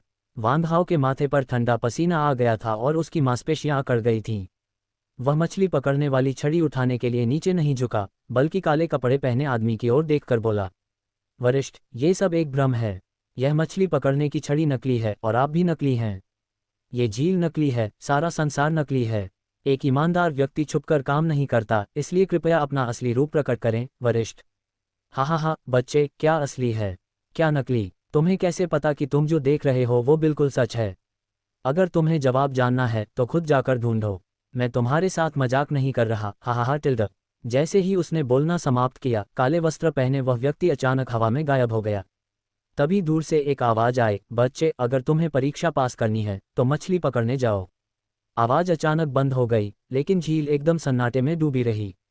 वांग हाओ बिल्कुल अकेला रह गया था। उसके पैरों के पास केवल मछली पकड़ने की छड़ी थी, जो खून जैसे लाल रेत पर चुपचाप पड़ी थी। धिक्कार है, ये तो बिल्कुल अविश्वसनीय है। वांग हाओ बेहद निराश था। उसे इस रहस्यमय परीक्षक का नाम जानने का भी समय नहीं मिला था और वह पूरी तरह से असमंजस में था कि वह किसी भ्रम में प्रवेश कर गया है या वास्तविक वातावरण में। मछली पकड़ना एक बेहद तकनीकी गतिविधि लगती है जिसे मैंने कभी आजमाया भी नहीं है। वांग हाओ थोड़ी दुविधा में था। उसने पहले कभी मछली नहीं पकड़ी थी और मछली पकड़ने का तरीका भी बहुत ही पुराना था। उन्होंने कांटे, डोरी या चारा तक नहीं दिया था। भला वह इस तरह मछली कैसे पकड़ सकता था? हालांकि अगर मेरे पास मछली पकड़ने की लाइन नहीं है तो मैं खुद बना सकता हूं, और अगर मेरे पास हुक नहीं है तो मैं खुद बना सकता हूं, लेकिन मुझे चारा कैसे मिलेगा? छोड़ो इसे, चलो एक एक कदम करके आगे बढ़ते हैं। पहले मछली पकड़ने की डोरी और कांटा ठीक कर लेते हैं। हालांकि वांग हाओ को जल्द ही एक समस्या का सामना करना पड़ा। सुनसान टावर क्षेत्र में प्रवेश करते ही उसका एजियो ड्रैगन स्पेस सील हो गया और वह अपनी कोई भी वस्तु वापस नहीं ले सका। बिना किसी सामग्री के हम मछली पकड़ने की डोरी और कांटे कैसे बना सकते हैं? जैसे ही वांग हाओ निराशा में अपना सिर खुजा रहा था, उसने अचानक अपने दोनों हाथों से अपना सिर पकड़ लिया और उसके होठों पर एक मुस्कान आ गई। उसने 2 उंगलियों के बीच बालों का एक गुच्छा पकड़ा, जोर से खींचा और एक लंबा काला बाल बाहर निकल आया। ये बाल 15 सेंटीमीटर लंबा है। हालांकि यह पतला है, लेकिन अविश्वसनीय रूप से मजबूत है। गुरुत्वाकर्षण बल से 250 मिलियन गुना अधिक बल के अधीन होने और भौतिक शरीर के निरंतर विकास के कारण पूरे शरीर के बाल एक विशिष्ट अर्ध-दिव्य कलाकृति के बालों की तुलना में बहुत अधिक कठोर हो गए हैं। ये बाल तो बिल्कुल वैसे ही हैं। आकाशगंगा में वैज्ञानिकों द्वारा अब तक बनाई गई सबसे कठोर कृत्रिम सामग्री भी वांग हाओ के वर्तमान बालों जितनी मजबूत नहीं होगी। इस बाल से तो मछली पकड़ने की लाइन की समस्या हल हो गई। लेकिन सबसे अहम हिस्से मछली पकड़ने के कांटे का क्या होगा? वांग हाओ की नज़र जमीन पर बिखरी हुई खून जैसे लाल रंग की रेत और कंकड़ पर पड़ी। ये बजरी और कंकड़ अविश्वसनीय रूप से कठोर हैं, साधारण सेंट ग्रेड सामग्रियों की कठोरता से कहीं अधिक। मुझे आश्चर्य है कि क्या इन्हें मछली पकड़ने के कांटों में ढाला जा सकता है, लेकिन हमें हर हाल में कोशिश करनी चाहिए। अपना निर्णय लेने के बाद वांग हाओ ने मछली पकड़ने के कांटे बनाने का काम शुरू कर दिया। मछली पकड़ने की डोरी के लिए उसे बस कुछ बाल तोड़कर उन्हें गूंथकर एक धागा बनाना था, जो कि बहुत मुश्किल काम नहीं था। वांग हाओ ने अपना बायां हाथ उछाला और अचानक हवा में लाल सुनहरे रंग की ज्वाला का एक गोला प्रकट हो गया। फिर एक विचार के साथ लगभग 1 फुट आकार का बलुआ पत्थर का एक वर्गाकार टुकड़ा जमीन से ऊपर उठाया। इसके बाद खून जैसे लाल रंग का बलुआ पत्थर सुनहरी लपटों से जलने पर चटकने और फूटने लगा और जल्द ही पिघलकर लाल तरल के गोले में बदल गया। ये गहरे लाल रंग का बलुआ पत्थर शुद्ध और दोषरहित है। इसमें बहुत कम अशुद्धियां हैं, इसलिए इसे बिना किसी परिष्करण की आवश्यकता के सीधे गढ़ाई के लिए इस्तेमाल किया जा सकता है। अपनी दिव्य शोधन तकनीक का उपयोग करते हुए वांग हाओ ने लाल तरल को तुरंत संघनित करके लोहे का तार बना दिया। फिर तार के अभी भी गर्म रहते हुए उसे 8 टुकड़ों में काट दिया गया। वांग हाओ की इच्छा से तार के 8 टुकड़ों को मछली पकड़ने के कांटों के आकार में मोड़ा गया, जिनके सिरों पर नुकीले कांटे थे और अंत में मछली पकड़ने की डोरी को सुरक्षित करने के लिए लूप बने हुए थे। इस तरह वांग हाओ ने 8 मछली पकड़ने के कांटे बनाए। तुरंत ही वांग हाओ ने अपने बालों का इस्तेमाल करके 2 मीटर लंबी मछली पकड़ने की डोरी बनाई और उसका एक सिरा मछली पकड़ने वाली छड़ी से और दूसरा सिरा मछली पकड़ने वाले कांटे से बांध दिया। जहां तक चारे की बात है, वांग हाओ के पास जियांग ताइगोंग के उदाहरण का अनुसरण करने और बिना चारे के मछली पकड़ने के अलावा कोई विकल्प नहीं था। हालांकि उस समय जियांग ताइगोंग सीधे हुक का इस्तेमाल करते थे, जबकि वांग हाओ अब कांटेदार घुमावदार हुक का इस्तेमाल कर रहे हैं। मछली पकड़ना एक हुनर है, लेकिन वांग हाओ, यह मेरे सामने कुछ भी नहीं है। वांग हाओ ने अपनी पूरी ताकत लगाकर मछली पकड़ने वाली छड़ी को जमीन से उठाया। बेहद निराश होकर उसने सोचा, धिक्कार है, यह मछली पकड़ने वाली छड़ी अभी भी कितनी भारी है। ऐसा लग रहा है जैसे मेरे भ्रम पूरी तरह से झूठे नहीं थे। लेकिन इतनी भारी छड़ी को 10 सेकंड के लिए भी पकड़े रहना मेरे लिए सौभाग्य की बात होगी। लंबे समय तक स्थिर रहना तो अविश्वसनीय रूप से कठिन है। वांग हाओ के सामने जो कठिनाई थी वह मानो उस पर एक पहाड़ का दबाव डाल रही थी, जिससे उसे सांस लेने में भी कठिनाई हो रही थी। 10 सेकंड से भी कम समय तक टिके रहने के बाद वांग हाओ थकान से चूर होकर गिर पड़ा और उसने भारी मछली पकड़ने वाली छड़ी को जमीन पर पटक दिया। इसके बाद वह हौंफते हुए जमीन पर लेट गया। हफ हफ, ये बहुत भारी है, मुझे लग रहा है मेरी बाहें टूट जाएंगी। अगर मुझे मछली पकड़नी है तो मुझे इस मछली पकड़ने वाली छड़ी से अभ्यस्त होने में थोड़ा समय लगेगा। मैं पहले 10 मिनट तक इसे स्थिर रखने की कोशिश करूंगा। परेशानी से बचने के लिए वांग हाओ ने मछली पकड़ने की डोरी और चारा खोल दिया और बार बार मछली पकड़ने वाली छड़ी को उठाने का प्रयास करने लगा। वांग हाओ ने अपने पैर फैलाए घोड़े की मुद्रा में बैठ गया और अपनी स्थिति को मजबूत करने के बाद नीचे झुककर दोनों हाथों से मछली पकड़ने वाली छड़ी उठा ली। वाह, पहाड़ों को उखाड़ फेंकने की ताकत के साथ वांग हाओ की बाहों की मांसपेशियां बहुत अधिक फूल गईं क्योंकि उसने मछली पकड़ने वाली छड़ी को उठाने के लिए अपनी पूरी ताकत लगा दी। तुरंत ही लगभग 10 फीट लंबी मछली पकड़ने वाली छड़ी धीरे धीरे सीधी हो गई और वांग हाओ की बाहें उसकी कमर और पसलियों से कसकर दब गईं ताकि मछली पकड़ने वाली छड़ी का अधिकांश वजन उसकी कमर और निचले शरीर पर आ जाए। पूरी प्रक्रिया के दौरान वांग हाओ ने अपनी सांसों को स्थिर रखा और अपने मुख्य व्यायाम का अभ्यास करना कभी नहीं रोका। 5 सेकंड, 6 सेकंड, 7 सेकंड, 0.10 सेकंड।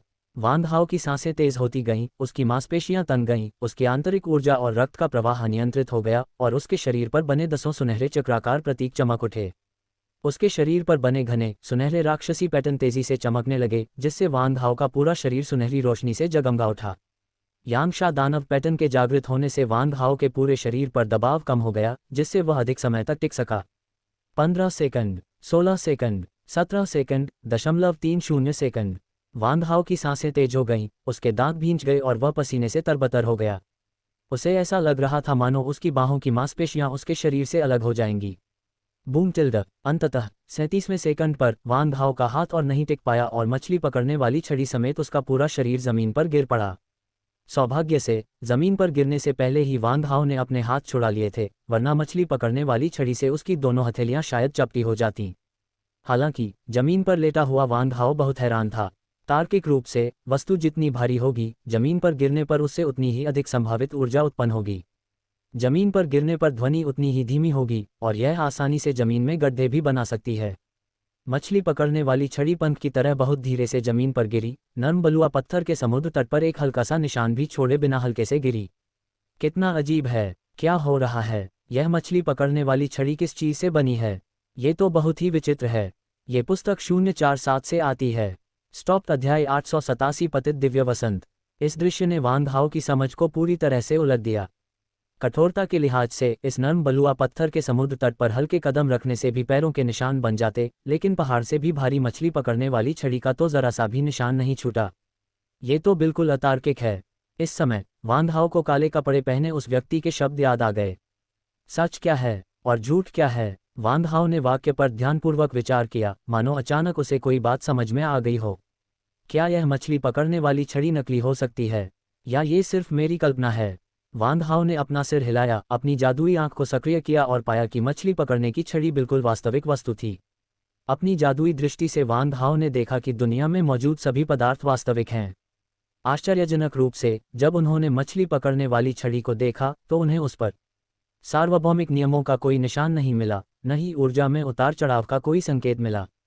यहाँ तक कि ठंडा पत्थर भी बहुत कमजोर ऊर्जा प्रतिक्रिया उत्पन्न करता है, लेकिन इस मछली पकड़ने वाली छड़ी ने बिल्कुल भी ऊर्जा उत्पन्न नहीं की, बिल्कुल एक शून्य की तरह, जहाँ कुछ भी नहीं है। ये क्या बकवास है? क्या सच में ये मछली पकड़ने वाली छड़ी मौजूद ही नहीं है, या ये सिर्फ एक भ्रम है? वांग हाओ पूरी तरह से हैरान रह गया। छोड़ो इसे, सच हो या झूठ इससे क्या फर्क पड़ता है, पहले इस मछली पकड़ने वाली छड़ी को ठीक कर लेते हैं। तुरंत ही वांग हाओ ने अपनी सारी चिंताएं एक तरफ रख दी और अपना सारा ध्यान मछली पकड़ने वाली छड़ी पर केंद्रित कर दिया। पियो टिल्ड। वांग हाओ ने घोड़े की मुद्रा में खुद को स्थिर किया, अपनी ऊर्जा को अपने डांटियन में केंद्रित किया और दोनों हाथों से मछली पकड़ने वाली छड़ी उठा ली। इस बार वांग हाओ सिर्फ 1 मिनट तक टिक पाया। 67 सेकंड के बाद उसने मछली पकड़ने वाली छड़ी नीचे रख दी और थकान से एक बार फिर जमीन पर गिर पड़ा। लगभग 1 घंटे आराम करने के बाद वांग हाओ ने अपनी ताकत वापस पा ली और फिर से अपनी मछली पकड़ने वाली छड़ी उठा ली। और इस तरह वह लगातार मछली पकड़ने वाली छड़ी उठाता रहा जब तक कि वह थक न जाए। फिर वह आराम करने के लिए जमीन पर लेट जाता। ठीक होने के बाद वह फिर से खड़ा हो जाता और मछली पकड़ने वाली छड़ी उठा लेता। थकावट से चूर और बार बार जमीन पर गिरते हुए फिर बार बार उठते हुए वांग हाओ लगातार मछली पकड़ने वाली छड़ी से जूझ रहा था। 10 दिन बाद वांग हाओ बड़ी मुश्किल से 5 मिनट से अधिक समय तक मछली पकड़ने वाली छड़ी को पकड़ पाया। जैसे जैसे वांग हाओ मछली पकड़ने में अधिक से अधिक समय बिताने लगा, उसे अचानक एक फायदा पता चला। अर्थात मछली पकड़ने की छड़ी उठाते समय उसकी रक्तरेखा की शक्ति उसकी मुख्य साधना तकनीक के सक्रिय होने के कारण उसकी प्रत्येक कोशिका में गहराई तक प्रवेश करने में सक्षम थी, जिससे वांग हाओ की शक्ति में तेजी से वृद्धि हुई। वांग हाओ जितनी देर तक अपनी मछली पकड़ने वाली छड़ी को पकड़े रहता था, उसकी ताकत में उतनी ही अधिक वृद्धि स्पष्ट होती जाती थी। इस खोज से वांग हाओ रोमांचित हो गया, इसलिए जब भी वह मछली पकड़ने की छड़ी उठाता, वह लगातार अपनी सीमाओं को चुनौती देता, खुद को अपनी सीमा तक धकेल देता और फिर दांत पीस कर आगे बढ़ता रहता। जब भी शरीर अपनी सीमा तक पहुंचता है तो ठीक होने के बाद विकास के लिए वह सबसे अच्छा समय होता है। 10 दिन बाद, अपने आप को अत्यधिक यातना देते हुए वान हाओ मछली पकड़ने में बिताए जाने वाले समय को बढ़ाकर आधा घंटा करने में कामयाब रहा। अब हम मछली पकड़ने की कोशिश कर सकते हैं। वान हाओ ने मछली पकड़ने वाली छड़ी के सिरे पर मछली पकड़ने की डोरी और हुक को दोबारा जोड़ा और मछली पकड़ना शुरू कर दिया। वान हाओ बेहद घबराया हुआ था। जैसे ही मछली पकड़ने का कांटा धीरे धीरे खून जैसे लाल रंग की झील में डाला गया, एक ऐसा दृश्य सामने आया जिसने उसे बेहद निराश कर दिया। आपको केवल मछली पकड़ने के कांटे और धागे दिखाई दे रहे थे जो झील के पानी को छू रहे थे, और वे पल भर में गायब हो गए, मानो वे खून जैसे लाल झील के पानी से पूरी तरह से नष्ट हो गए हों। अरे बाप रे, इस झील के पानी में तो भयानक संक्षारक शक्ति है। वान हाओ दंग रह गया। तभी उसे समझ आया कि काले कपड़े पहने उस आदमी ने पहले मछली पकड़ते समय मछली पकड़ने की लाइन या कांटा क्यों नहीं इस्तेमाल किया था। दरअसल झील के पानी में भयानक संक्षारक गुण थे। लगता है वो सारे मछली पकड़ने के कांटे बेकार गए। मेरे खूबसूरत बालों का क्या हाल हुआ। लेकिन बिना मछली पकड़ने की डोरी और कांटे के आप मछली कैसे पकड़ेंगे? क्या आप सचमुच मछली के पानी से बाहर उछलने और छड़ी को काटने का इंतजार करेंगे? वान हाओ को अपने द्वारा अनुभव की गई पहली मतिभ्रम की घटना याद आ गई और उसे तुरंत उस मछली पर संदेह हुआ जो पानी से बाहर उछली और मछली पकड़ने वाली छड़ी को काट लिया।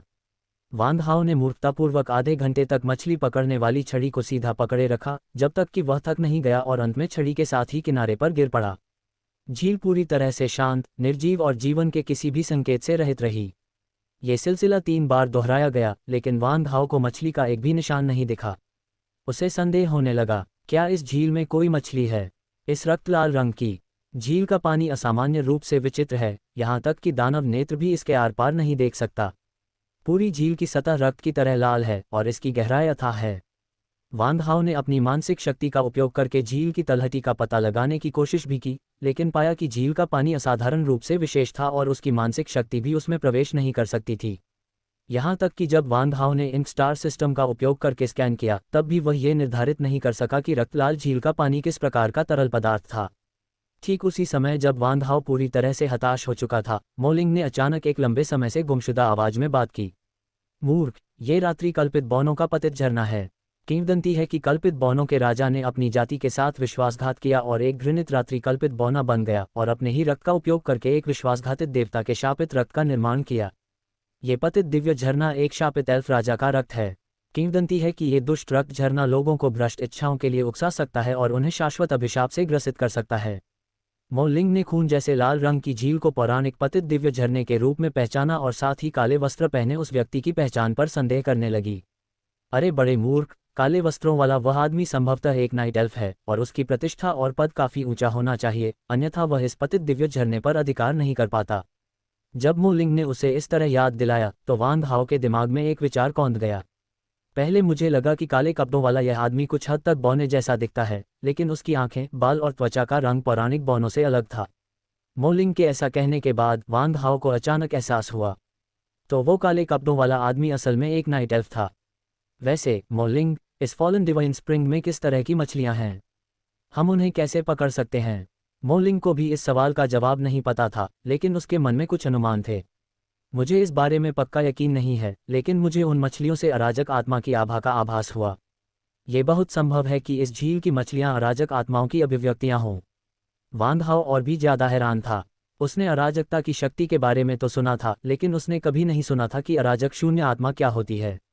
अस्त व्यस्त शून्य आत्मा, यह क्या है? अस्त व्यस्त शून्य एक ऐसी ऊर्जा है जो ब्रह्मांड की उत्पत्ति से ही विद्यमान है। सी सभी जीवित प्राणियों के विकास का स्रोत है।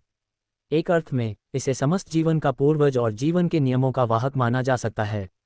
वान हाओ को अचानक एहसास हुआ कि उसे मछली के बारे में कुछ समझ आ गई है। हालांकि वान हाओ के दिल में एक गहरा सवाल दबा हुआ था। मो लिंग ने भी मछली देखी। क्या ऐसा हो सकता है कि मेरी आंखों के सामने जो कुछ भी हुआ वह सब सच था? फिर मुझे ऐसा क्यों लगा जैसे मैं सपना देख रही थी, और जब मैं जागी तो खुद को पहाड़ की चोटी पर वापस पाया जहां सब कुछ पहले जैसा सामान्य था। क्या ऐसा हो सकता है कि काले कपड़ों वाला आदमी वास्तव में समय उल्टने का नियम जानता हो? अंतरिक्ष और समय ब्रह्मांड के सबसे शक्तिशाली नियम हैं। समय के नियम स्थान के नियमों को समझने से कहीं अधिक कठिन हैं।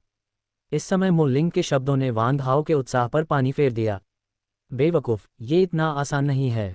धन्यवाद। अध्याय 888 अराजक शून्य आत्मा। भ्रम का उच्चतम स्तर वास्तविक वस्तु से आंखों को धोखा देना है।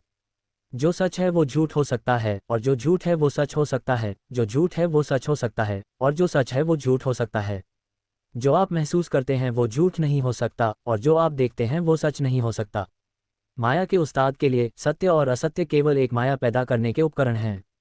एक शक्तिशाली जादूगर द्वारा रचे गए भ्रम में वास्तविकता और भ्रम के बीच अंतर करने का प्रयास व्यर्थ है, क्योंकि कोई भी शक्तिशाली जादूगर आपको वास्तविकता से भ्रमित करने और सत्य की निरंतर खोज के चक्र में फंसाने के लिए अपनी पूरी शक्ति का प्रयोग करेगा। ऐसे जादूगर से निपटने का एकमात्र तरीका भ्रम से बाहर निकलने या उसे तोड़ने का रास्ता खोजना है, बजाय इसके कि वास्तविकता और भ्रम के भंवर में फंसकर अंततः उसके आगे हार मान लें। मोलिंग की व्याख्या ने वांग हाओ को मायावी जादू की गहरी समझ प्रदान की। अचानक मेरे दिमाग में एक विचार आया, तो क्या ब्रह्मांड के नियमों को भी भ्रम के भीतर अनुकरण किया जा सकता है या यहाँ तक कि बदला भी जा सकता है? सही उत्तर, तो आपको इस बात की चिंता करने की ज़रूरत नहीं है कि आप जो देख रहे हैं वह असली है या नकली। जिस शक्तिशाली डार्क एल्फ से आपका सामना हुआ है वह मायाजाल का उस्ताद होना चाहिए। चूंकि उसने पहले ही आपकी परीक्षा ली है, शायद यही परीक्षा इस मायाजाल को तोड़ने की कुंजी है। वांग हाओ ने सहमति में सिर हिलाया। हाँ, बिल्कुल सही, मैं भी यही सोच रहा था। लेकिन हम इन अराजक अलौकिक आत्माओं से बनी आत्मा मछलियों को कैसे पकड़ेंगे? और क्या पतित दिव्य झरने को इकट्ठा करने का कोई तरीका है?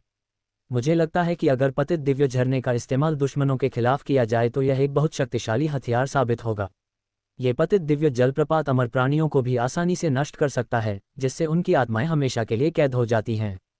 यदि इस पतित दिव्य जलप्रपात को गुप्त हथियार के रूप में इस्तेमाल किया जाए तो युद्ध के दौरान इसे दुश्मन पर छिड़कने से वह बिना एक भी मुक्का या लात मारे खून के तालाब में बदल जाएगा। यहाँ तक कि अमर शक्तिशाली प्राणी भी मारे जाएंगे।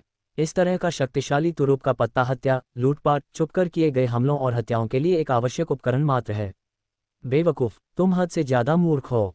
बूढ़े तांत्रिक ने अपनी पकड़ तोड़ दी और तुरंत वांग हाओ को कोसना शुरू कर दिया। मैंने फॉलन डिवाइन स्प्रिंग के बारे में भी सुना है। यह एक उच्च कोटि की मानव रक्तरेखा है जो देवताओं और राक्षसों के समान है। उस युग में भी जब मनुष्य पतन की ओर थे और देवता और राक्षस उदय की ओर बढ़ रहे थे, एल्फ एक शक्तिशाली जाति थी जो देवताओं और राक्षसों का सामना कर सकती थी। डार्क एल्फ राजा के दिव्य रक्त में अतुलनीय रूप से शक्तिशाली रक्तरेखा शक्ति समाहित होनी चाहिए, जो आपके लिए ब्लड विच कोडेक्स को विकसित करने और अपनी रक्तरेखा को आगे बढ़ाने का एक आसान तरीका है।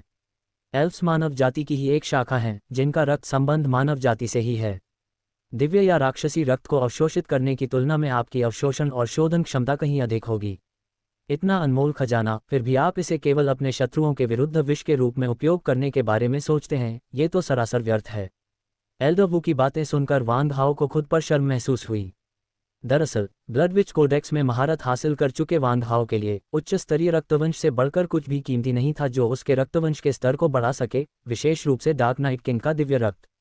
कई शक्तिशाली व्यक्तियों के वंश में उनकी साधना के अनूठे नियम निहित होते हैं। व्यक्ति जितना शक्तिशाली होता है, उसके वंश में निहित नियम उतने ही शक्तिशाली होते हैं और उसकी वंशानुगत शक्ति भी उतनी ही प्रबल हो जाती है। वंशानुक्रम किसी भी शक्तिशाली व्यक्ति का शारीरिक आधार होता है। शारीरिक शक्ति जितनी अधिक होगी, वंशानुक्रम उतना ही मजबूत होगा। यही कारण है कि कई शक्तिशाली लोग अपने शरीर के क्षय होने पर भी अपने वंशानुक्रम को लंबे समय तक संरक्षित रख पाते हैं। कुछ शक्तिशाली वंश जो वंशानुक्रम संवर्धन पर विशेष जोर देते हैं, उनके वंश का जीवनकाल ब्रह्मांड जितना लंबा हो सकता है और वे अपने वंशजों के प्रजनन के माध्यम से फलते फूलते रह सकते हैं। लेकिन इस पतित दिव्य झरने की संक्षारक शक्ति अत्यंत भयानक है। जैसे ही मेरे बाल का एक भी रेशा इससे छुआ, वह तुरंत इस कदर गल गया कि उसका एक अंश भी शेष नहीं बचा। अगर मैं इस पतित दिव्य झरने का पानी पी लूं तो मुझे डर है कि इसे शुद्ध करने से पहले ही मैं इस हद तक गल जाऊंगा कि मेरी आंतें बाहर निकल आएंगी और हड्डियां चूर चूर हो जाएंगी। एल्डर वू ने फिर कहा, ये तुम्हारी अपनी समस्या है, मैं तुम्हारी मदद नहीं कर सकता। साधना कभी भी आसान नहीं होती। तुम्हें सभी बाधाओं को पार करना होगा, जैसे पहाड़ों के बीच से रास्ता बनाना और नदियों पर पुल बनाना। गुरु केवल तुम्हें द्वार तक ले जा सकते हैं, लेकिन साधना करना तुम्हारे ऊपर है। मैं केवल तुम्हारा मार्गदर्शन कर सकता हूँ, लेकिन साधना की प्रक्रिया तुम्हें स्वयं ही खोजनी होगी।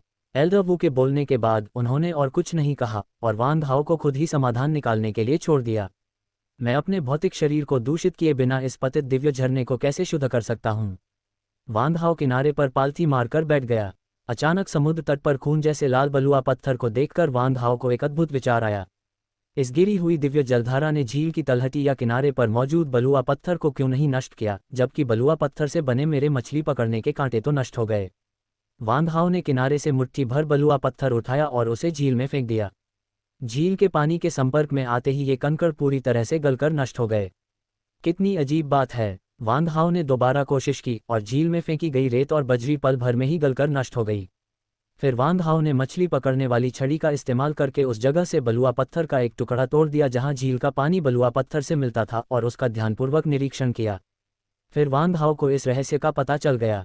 पता चला है कि फॉलन डिवाइन स्प्रिंग और झील के तल के बीच एक अदृश्य अवरोध है जो फॉलन डिवाइन स्प्रिंग को झील के तल पर मौजूद बलुआ पत्थर के संपर्क में आने से रोकता है। यही कारण है कि झील के तल और किनारे पर मौजूद बलुआ पत्थर का क्षरण नहीं हुआ है।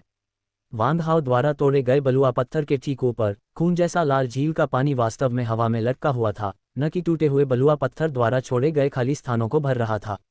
दूसरे शब्दों में, पतित दिव्य झरने को एक अदृश्य प्रतिबंध द्वारा एक निश्चित क्षेत्र के भीतर सील कर दिया गया था। वान हाओ को प्रतिबंध सील का आभास होने लगा। काफी देर बाद वान हाओ आखिरकार मुस्कुराया। मैं समझ गया, ये सीलिंग प्रतिबंध जटिल नहीं है, लेकिन ये प्रतिबंध सरणी के आधार के रूप में स्थानिक नियमों की शक्ति का उपयोग करता है।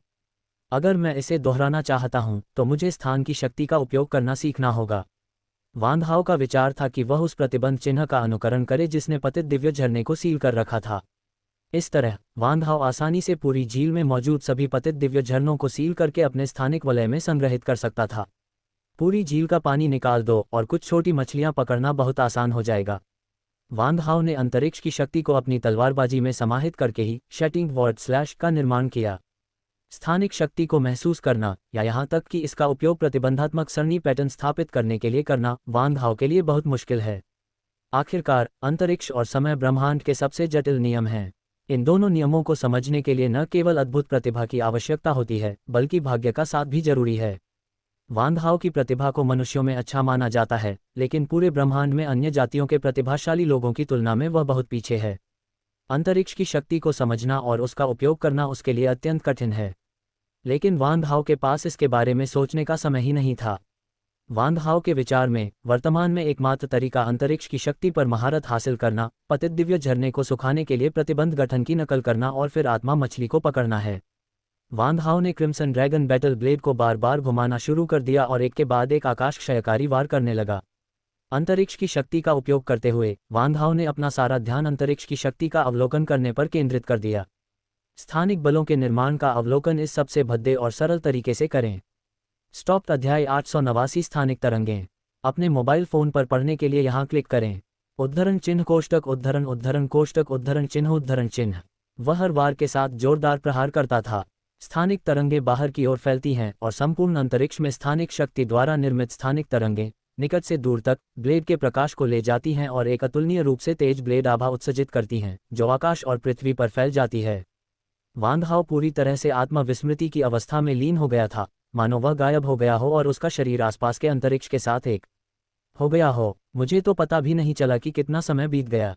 लगभग 6 महीने बाद वान हाओ पूरी तरह से इस आनंदमय अवस्था में लीन था। उसकी आंखें तलवार की चमक पर टिकी हुई थीं, उसका दिमाग केवल कंपन करते अंतरिक्ष की लहरों से भरा हुआ था। धीरे धीरे कंपन से उत्पन्न होने वाली स्थानिक तरंगों से वान हाओ को समझ आ गया। मैं समझ गया, हर स्थानिक शक्ति की अपनी अनूठी स्थानिक तरंगें होती हैं।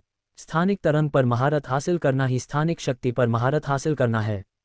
यही बात किसी भी सार्वभौमिक नियम पर लागू होती है। इसीलिए विशेषज्ञ कई तारा प्रणालियों में फैले सार्वभौमिक नियम के उतार चढ़ाव को देखकर ही यह निर्धारित कर सकते हैं कि नियम की शक्ति का प्रयोग कौन कर रहा है। वान हाओ ने धीरे धीरे अपने भीतर से प्रतिध्वनित होने वाली स्थानिक तरंगों पर महारत हासिल कर ली। इन स्थानिक तरंगों के माध्यम से उन्होंने अंतरिक्ष की शक्ति पर नियंत्रण प्राप्त कर लिया। सबसे संपूर्ण और सबसे तेजी से अपडेट होने वाले उपन्यास को पढ़ने के लिए कृपया #शू खोजें। जब वान हाओ ने अंतरिक्ष की शक्ति पर महारत हासिल कर ली, तो उसे अंतरिक्ष की शक्ति को सक्रिय करने के लिए तलवार की तकनीकों का उपयोग करने की आवश्यकता नहीं रही।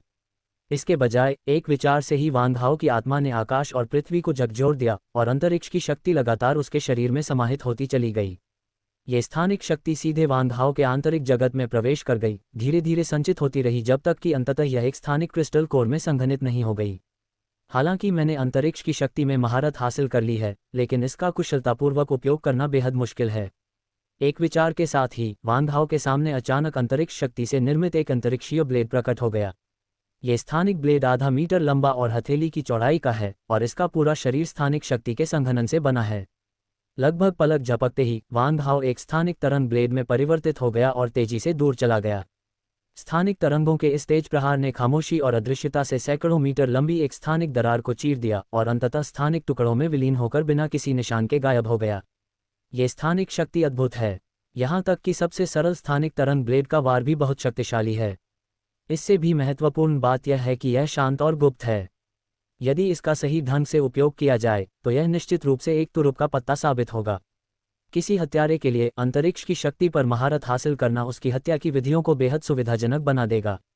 उसकी खामोश और अप्रत्याशित स्थानिक आक्रमण विधियां ही दुश्मनों के लिए सिरदर्द बनने को काफ़ी हैं। अगर वह स्थानिक अदृश्यता या स्थानिक टेलीपोर्टेशन में भी महारत हासिल कर ले तो यह उसके लिए एकदम सही साबित होगा।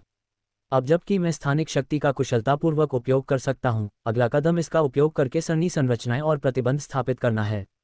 स्थानिक शक्ति को नियंत्रित करना मानसिक शक्ति की तुलना में कहीं अधिक कठिन है और सरणी संरचनाएं स्थापित करना अतुलनीय है। अच्छी मानसिक शक्ति के साथ धागे स्पष्ट रूप से परिभाषित होते हैं, जिससे एक सरणी स्थापित करना आसान हो जाता है। हालांकि अच्छी स्थानिक शक्ति के साथ हवा उंगलियों के बीच की दूरी से चुपचाप निकल जाती है, जिससे एक आकृति बनाना मुश्किल हो जाता है। इसलिए स्थानिक शक्ति का उपयोग करके एक सरणी स्थापित करना मानसिक शक्ति का उपयोग करके सरणी स्थापित करने की तुलना में कहीं अधिक कठिन है। स्थानिक शक्ति के लिए एक स्थिर संरचना को बनाए रखना बेहद मुश्किल है और वे प्रतिबंध जो पतित दिव्य झरने को फंसा रहे हैं असाधारण हैं। सौभाग्य से वान हाओ के पास उसकी जादुई आंख की मदद थी, जिसने उसे सरणी की बाधाओं के पैटर्न को स्पष्ट रूप से पहचानने में सक्षम बनाया। इससे वान हाओ को इस रणनीति और प्रतिबंध को दोहराने का पर्याप्त आत्मविश्वास मिला। ये संरचना देखने में सरल लगती है, लेकिन इसे बनाना बेहद मुश्किल है। अगर मैं अपनी मानसिक शक्ति का उपयोग करके इतनी बड़ी संरचना बनाऊं, तो मैं इसे 10 दिनों के भीतर बना सकता हूं, लेकिन स्थानिक शक्ति का उपयोग करना थोड़ा मुश्किल साबित हो रहा है। पहले तो वान हाओ ने स्थानिक शक्ति का उपयोग करके संरचना की नकल करने की कोशिश की, लेकिन वह पहला कदम भी नहीं उठा सका। संरचना को स्थिर करना तो दूर की बात है। अंतरिक्ष की शक्ति असीमित है और इसे नियंत्रित करना बेहद मुश्किल है, जिससे एक निश्चित आकार बनाए रखना असाधारण रूप से कठिन हो जाता है। इसलिए जब वान हाओ ने स्थानिक शक्ति का उपयोग करके संरचना तैयार की, तो वह संरचना की नींव रखने के पहले ही चरण में विफल रहा। इसके अलावा वह पूरी तरह से अनभिज्ञ था और उसे बार बार हार का सामना करना पड़ा। संयोगवश वान हाओ ने पाया कि आत्मा ऊर्जा को वाहक के रूप में उपयोग करके पहले एक पूर्ण सरणी प्रतिबंध को खींचकर और फिर आत्मा ऊर्जा से जुड़ने के लिए स्थानिक शक्ति का उपयोग करके स्थानिक शक्ति सफलतापूर्वक सरणी खींच सकती है। अंततः इसके पूरा होने के बाद आत्मा की ऊर्जा को हटा दिया गया। संपूर्ण संरचना ध्वस्त नहीं हुई, बल्कि यह विशुद्ध रूप से स्थानिक शक्ति से निर्मित संरचना बन गई। आधे रास्ते तक पहुंच गए। हालांकि हमने अभी तक जो बनाया है वह केवल एक मोटा मोटा खाका है। ये पूरे झील को समाहित करने के लिए पर्याप्त विशाल सरणी बनाने से बहुत दूर है। अभी ये सरणी ज्यादा से ज्यादा एक घूंट ही पानी उठा सकती है। वान हाओ ने अभी अभी निर्मित स्थानिक सरणी का उपयोग करके एक कटोरे के आकार की आकृति बनाई और अपने मानसिक नियंत्रण में उसने झील से पानी निकाला। अचानक हथेली के आकार का, कटोरे के आकार का, चमकीले लाल रंग के तरल से भरा एक गोला हवा में तैरने लगा। वान हाओ के मानसिक नियंत्रण में दिव्य झरने के इस तरल से भरा कटोरा धीरे धीरे वान हाओ की ओर उड़ने लगा। जैसे ही वान हाओ ने महसूस किया कि पतित दिव्य वसंत धीरे धीरे उसकी ओर उड़ रहा है, उसका दिल तेजी से धड़कने लगा। क्या ये नाइट एल्फ राजा का दिव्य रक्त है? वान हाओ बेहद उत्साहित था। हालांकि वान हाओ के उत्तेजित होने के 3 सेकंड से भी कम समय के भीतर स्थानिक शक्ति द्वारा निर्मित सरणी अचानक ढह गई और लाल दिव्य रक्त का पूरा ढेर नीचे गिर पड़ा। तारांकन स्नैप! नाइट एल्फ राजा का खून वान हाओ के पैरों पर गिरा, जिससे एक विशाल गड्ढा बन गया। खून से लथपथ लाल बलुआ पत्थर गलने लगा और देखते ही देखते एक अथाह गड्ढा बन गया। ये देखकर कि गहरा गड्ढा उसके पैर की उंगलियों से केवल 1 इंच दूर था, वान हाओ को पसीना आने लगा। लगता है सफलता से अभी बहुत दूर हूँ। हालांकि मैं स्थानिक शक्ति का उपयोग करके एक सरणी को संघनित कर सकता हूं, फिर भी यह उस प्राचीन प्रतिबंध जितना प्रभावी नहीं है जो पतित दिव्य झरने को कैद करता है। कम से कम स्थानिक शक्ति की स्थिरता बनाए रखने में तो मुझ में अभी भी कौशल की कमी है। वान हाओ ने तुरंत कमियों और कमजोरियों को पहचान लिया और उन्हें सुधारने के तरीके खोजने के लिए उनका दिमाग तेजी से काम करने लगा। निरंतर सुधार और समायोजन के माध्यम से वान हाओ स्थानिक शक्ति का उपयोग करने में अधिक कुशल हो गए हैं। 1 साल बाद वान हाओ स्थानिक शक्ति का उपयोग करके एक विशाल क्षेत्र बनाने में सक्षम था जो पूरे 1000 एकड़ में फैली खून जैसे लाल रंग की झील को ढक सकता था। पूरे फॉलन डिवाइन स्प्रिंग को कवर करने के लिए पर्याप्त विशाल स्थानिक सरणी बनाने के लिए वान हाओ ने पूरे 1 महीने की संचित स्थानिक शक्ति का उपभोग किया। स्थानिक शक्ति के इस विशाल संघनन को सुदृढ़ करने के लिए वान हाओ ने इसे लगातार परिष्कृत किया और हथियार गढ़ने की विधि का उपयोग करके लगातार अधिक स्थानिक शक्ति को समाहित करके इसे मजबूत किया। अंततः एक विशाल चादर का निर्माण हुआ जो हजारों एकड़ क्षेत्र को ढकने के लिए पर्याप्त थी। वान हाओ के मानसिक नियंत्रण में यह विशाल चादर धीरे धीरे झील की तलहटी में डूबने लगी। वान हाओ को आश्चर्य हुआ क्योंकि उसने पहले सोचा था कि झील की तलहटी बहुत गहरी होनी चाहिए, लेकिन झील का पानी केवल 10 फीट से भी कम गहरा था। इससे वान हाओ प्रसन्न हुआ क्योंकि अब उसे इस बात की चिंता करने की आवश्यकता नहीं थी कि निर्मित स्थान अपनी विशाल क्षमता के बावजूद झील के भीतर मौजूद सभी दिव्य रक्त को रखने के लिए पर्याप्त नहीं होगा। जल्द ही पूरे झील में व्याप्त दिव्य रक्त घूमने लगा। अंतरिक्ष की शक्ति द्वारा निर्मित भीषण अवरोध के तहत और वान हाओ की मानसिक शक्ति द्वारा नियंत्रित पूरे झील में व्याप्त दिव्य रक्त धीरे धीरे ऊपर उठने लगा। ये पुस्तक पिन एंड शू से ली गई है। ये पुस्तक वेबसाइट का नाम संभवतः कोई वेबसाइट या ऐप से ली गई है। मोबाइल पर पढ़ने के लिए कृपया 052 पर जाएं।